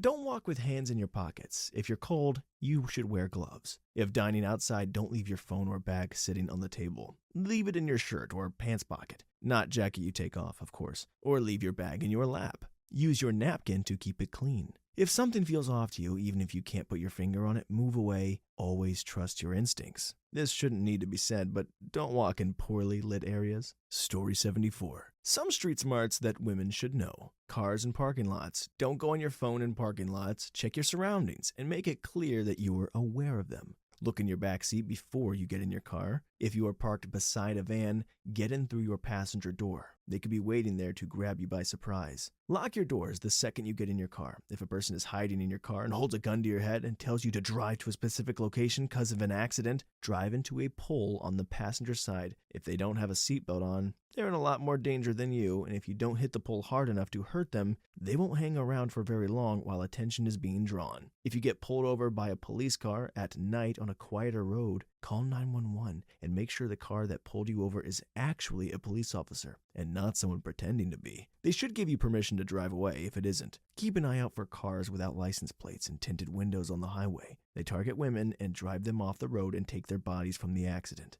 If you see one following you and trying to get you to crash, and there's usually more than one, call the police immediately and get off the highway as soon as possible. Streets. Always walk across the street from a man walking in your direction. There has been some talk recently about how most black men think it's a racist thing, but if you're worried about that, smile at them if possible or make it seem like you are crossing the street for a reason. Self-preservation is more important than worrying about hurting their feelings, because you never know who might try and grab you or throw you into a passing car. I know it sounds harsh, but not crossing the road to spare their feelings doesn't mean they won't take you. There's still a risk. Just be as nice about it as possible. If someone asks for money in the city, don't look away from them. Don't lose focus and don't go searching through your purse for money. See you don't have any, and keep walking. Again, they may try and catch you off guard and get you into a passing car. If you're unsure what to do, but you don't feel safe near someone on a street while you're alone, make a phone call and keep them on the phone until they're gone. I usually call my sister and let her know I don't feel safe, and we make small talk until I am. If you don't have service, fake a phone call and just tell a story that you like to tell people, or fake a plan for the night. Hey, I'll be at your house in 10 minutes. I'm on X street. Elevator or stairs. Don't take the stairs. Always take an elevator. SAers usually target women that are alone in the stairs. Don't take an elevator if there's only you and a man in it. There's no exit on an elevator. Wait till the next one comes. If you end up on an elevator alone, with a man, or anywhere really, look them in the eyes and ask them a question. Do you know if it's supposed to rain or snow today? If you can confidently pick them out of a lineup, they won't mess with you. Don't ask the time or something that can be easily looked up on your phone. They'll assume you don't have one and can't call for help. In general, an umbrella is a better weapon than keys sometimes. They won't mess with you if you can hit them from a distance. You can bite fingers off as easily as you can bite a carrot. Your elbow is the strongest part of your body. A palm to the nose can break it if you hit it properly. Try and smash the hardest part of your palm from the bottom of their nose up. If they don't know you, tell them your brother, husband, or boyfriend is on his way to meet you. I've never heard this as advice from someone else, and I haven't heard any statistics on how useful it is, but I usually think about it in conversations with strangers so that they think a man will come up to me at the exact location expecting me to be there. And never tell anyone your real name, especially if it's uncommon. As someone with a very uncommon name, trust me on this, it's easy to find you online. Turn your snap maps off for people you don't trust. Men will add women on Snapchat to find out their exact location through snap maps. Always let someone know where you're going for a first date with someone you've never met in person before. Share your location with them and let them know you will call them when you are done on the date so they know you are home safe. If you live alone, a beware of dog sign never hurts to put up. The scarier the dog on the sign, the better. It's good thief deterrent. My mom kept one up for years after our dog died. No one wants to get attacked by a dog. If you can afford it, a self-defense class is a good investment. Story 75. Learn how to reverse park. This may not be straight smarts necessarily, but it's been statistically proven that during an emergency, it's a lot safer and faster to jump into your vehicle and drive forward than deal with reversing back when you're pumped up and full of adrenaline. I work in an industry that requires us to park our vehicles in this manner. Every time I'm out in the field, I see most vehicles are situated the same way, regardless of which company it is. When I'm back at our corporate offices, I guess it's been ingrained because even in our garage parking lots, most vehicles are reverse parked. Also, this is my opinion, but it's a heck of a lot safer to reverse park into a driveway or a garage. If a criminal was to run up on you, you'd clearly see them, and back to my first statement, throw into drive or first gear and take the frick off. Story 76. Earphones are helpful. When you know something's off, you can always observe and make yourself look busy by using earphones. It avoids conversations with strangers and very effective, most especially when you walk fast too. Separate your paper money to your coins and or left some money to some unexpected possible places such as school books, inside your shoes, if you're a girl, a bra, inside your calculator, etc. Pickpocketers usually do their thing fast and easy, and of course they usually target their common place where people usually hide their money, such as a wallet, pocket, or jeans, and they usually make their thing as quick as possible so they don't get caught. When you're in a tourist spot, don't just point, literally, to where you want to go. People from afar might have been observing you and they might want to follow you. Usually this type of people study their victims first, and that's why it's good to just speak in the native language. If you're being followed by a car, don't, of course, go straight to your house and don't panic. Take 2 left turns, then if it still follows you, go to a random public place that you'll easily get mixed in with the crowd, and of course, try to get an angle, because you'll usually see the plate number while you drive. If you're going to a trip, or you're usually going to be gone for too long, and going to meet anyone by yourself, let somebody know the details, and of course, at least write a note on your desk before you leave, even though you're alone at home too. This is just in case anything unusually terrible happens, and you don't have anyone to have somebody know. Story 77. When traveling, if the first question someone asks you is how long you've been in the country, they're getting ready to run a tourist scam on you. They ask this question because if you've been around a while, you would have already encountered the scam. Happened to me in Thailand with almost every single interaction. After day 2 and being scammed a couple of times, I started to just say I've been there a month with a knowing look, and then they'd leave me alone. Another one is, always ask the price of food or drink before ordering. Got caught in one bar with a hefty bill because we ordered a bunch of drinks without asking the price. They made up ridiculous prices when we went to close the tab, and had a couple of tough-looking guys to make us pay before they let us leave. Story 78. Confront the confronters first if you feel crap is going to go down. You probably have nothing to lose and it might be your last resort, so don't be nice. I walked at night to a bank to get money for my father-in-law who was in rehab. I can't remember why he needed cash, probably for booze. I'm kidding. Bad part of town, at night, bank ATM is right beside the liquor mart. Perfect, I think. I pass the liquor mart and immediately pick up 2 followers, like we're going to Emerald City to see the Wiz, except replace Emerald City with ATM and the Wiz with my money. They're about 3 feet behind me, and the ATM is about a 50-foot walk and no other businesses. If you're going this way, it's to the ATM. I pull off my hat angrily. It's winter, to show my recently shaved head, which makes me look meaner, although I really just love to laugh and say, F this freaking hat. I can hear them behind me and they're saying some crap. I get to the bank door and turn to them and say, you guys go first, and if you got any effing cash you can give me? They just look at each other. They go inside and stand there. Obviously, they were just going to follow me in, and I say, you gonna use that effing thing?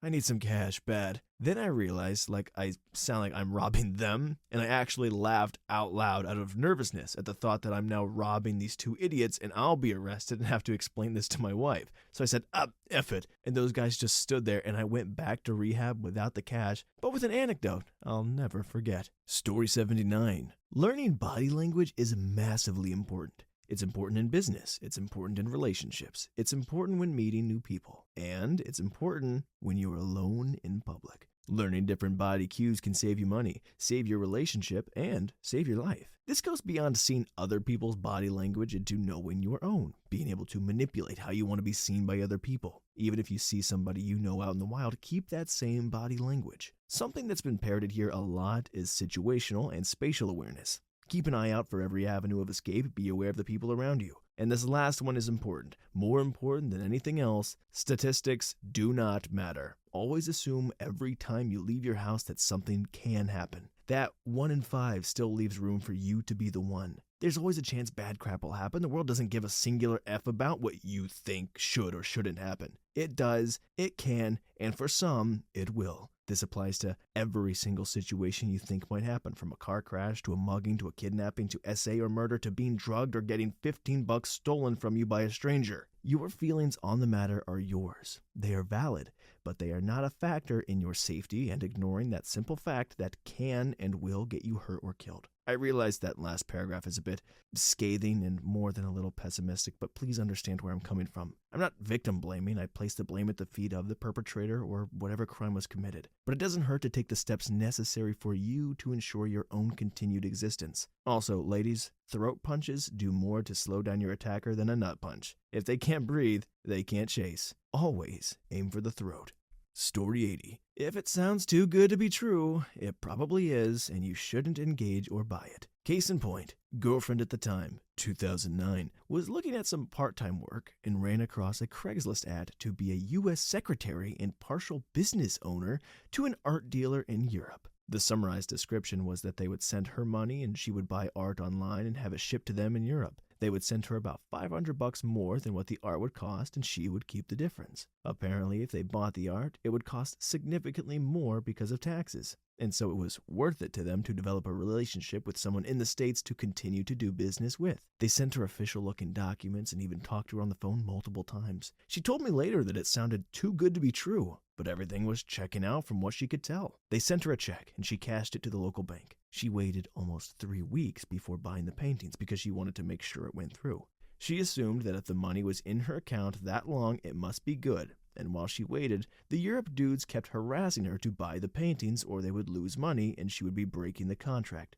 So she bought the paintings and everything was good for about a week. Then the bank notified her of a negative balance of $1,000 or something like that. She called them and basically that check never cleared and there was never any funds. The bank credits you the amount after some waiting, like 2 days or a week, but the bank doesn't actually have the money. For international banks, apparently it can take weeks for funds to actually transfer. If she had called the bank, she could have probably found out when the money actually was transferred, but she made the assumption that after 2 weeks she was good. She was very upset that she fell for the scam and that bank didn't have any warnings about how long money takes to transfer. She admitted that it was too good to be true, with basically doing almost nothing to make $500 and promises to make even more for, again, doing basically nothing. That's a shame. I know people in my personal life that have suffered a similar fate. Not necessarily all the grandiose of an art business ship, but they've also been scammed out of some fraudulent checks. But anyways, guys, that concludes our stories of tips, tricks, and advice on how to stay smart and safe in the streets. Street smarts! And if you guys have any extra tips that you want to leave in the comments, feel free to do so, and I will peruse those because I'm trying to stay as safe as possible. And of course, thank you for checking out, and we will see you in the next one. Bye-bye!